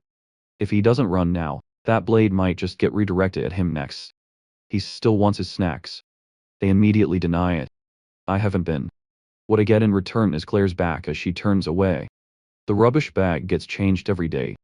So, where is all this rubbish coming from? I slap the back of my left hand with my right. How did I forget about that? But Claire leaves early and comes home late every day. She's so busy. And when she is home, she's in her room. How does she still find the time to notice the rubbish bag in the living room? From now on, fewer snacks and more water. I'll head to work. Little does Luca know, while he is busy wiping the bedside table in the bedroom, he has no idea that in one fleeting moment, I've just made a split-second decision to cut back on his snacks. All because of something his aunt said. If he had known, he probably wouldn't have chosen to disappear the moment he sensed trouble. After more than an hour of work, the apartment is finally in order. This includes the time I spent pretending to sweep while quietly watching Claire's back. I'm certainly not going to admit that I'm planning to write Claire into my novel. Well, who told her to keep bringing up the snacks? Besides, there's no original version of this story in this world. Using someone like Claire, a real-life CEO, as the lead character would definitely be a massive hit. The bankruptcy part can stay out. I'll write her as she was before. Keep it grounded. It'll still be popular. Ethan, you've been looking at my aunt with a really strange expression today. I get it, though. It's fine. My aunt definitely won't mind. Your husband and wife after all. Nothing to be embarrassed about. It's only right that you like my aunt. It would be a problem if you didn't. Isn't that what being married is supposed to mean? Liking each other. Could this kid be any more adorable? It's a close call. I nearly burst out laughing. Claire, on her way to the bathroom with the cleaning cloth, happens to catch our conversation and pauses with a thoughtful expression. Then she lets her footsteps be heard again and walks on in. Inside, Luca and I snap our mouths shut instantly, as though nothing was said at all. Once the cleaning is done, I find I'm not as tired as I expected. I decide to cook at home anyway. There's a large supermarket nearby, bigger than the one near the old place. Shopping will definitely be easier from now on. For now, I need to go in for a browse and pick up some vegetables and fruit. This time, Luca comes along without any fuss.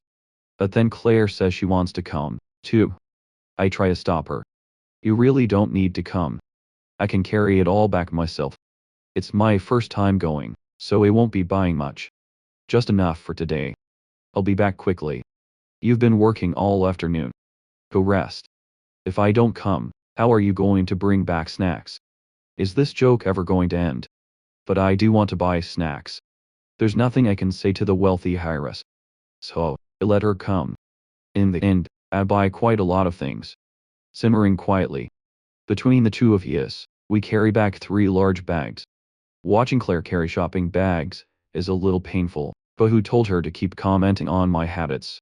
All 3 of us sleep comfortably that first night. Claire says nothing about it.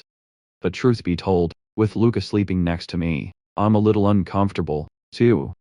Having always had my own room growing up, I'm not used to sharing a space with someone else. Even though Luca is well behaved and doesn't move around much, having an extra person in my space still puts me off. I've been busy all day, and I feel like I'm not tired, but I actually am.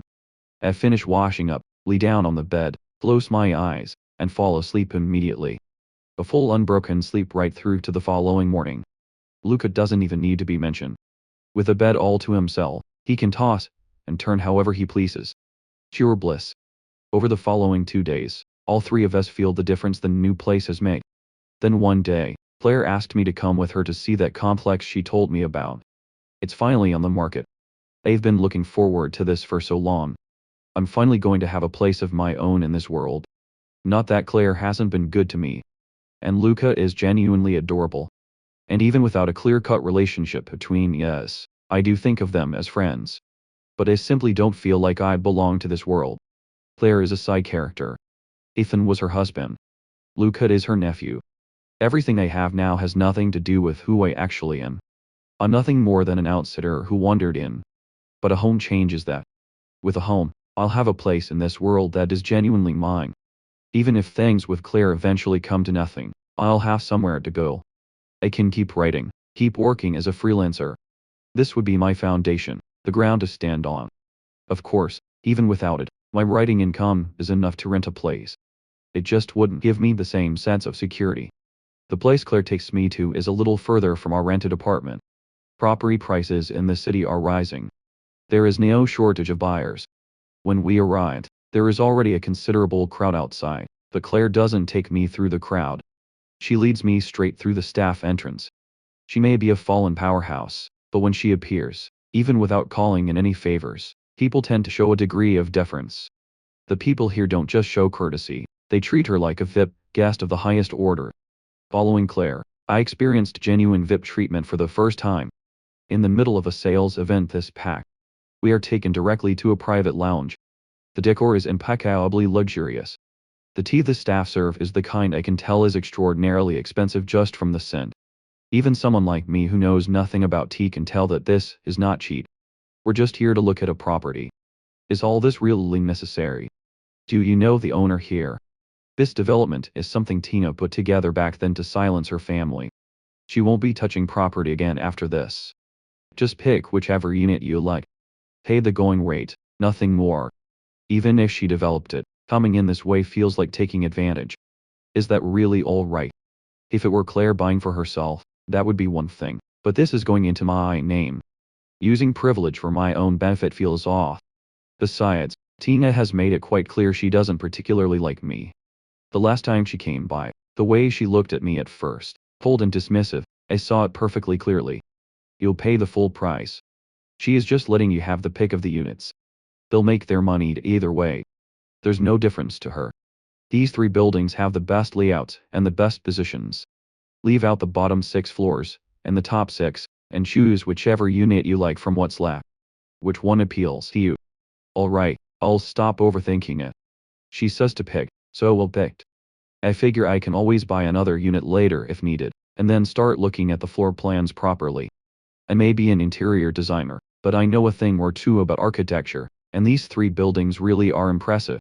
After going back and forth, I settle on a 3-bedroom, 2-living-room unit. If it's all done up, and we still haven't divorced by then, the 3 of us could live there. And if we do divorce, and the place is mine, 1 bedroom, 1 studio, 1 activity room. Perfect. Once the unit is chosen, it's time to see it in person. Claire leads me along with the staff member to the site. The surrounding facilities aren't fully completed yet, and the corridors are in a bit of disarray. Usually with property developments, you sell first and then build. Why do they build first and sell afterward? Because I told her, as long as the build quality is good, it will sell. And since property prices keep rising, the longer you wait to sell, the higher the price. So that's it. No wonder she's a big shot who is deeply involved in large-scale construction. Not like me, a transmigrated fake intellectual. Her assessments come entirely from genuine expertise.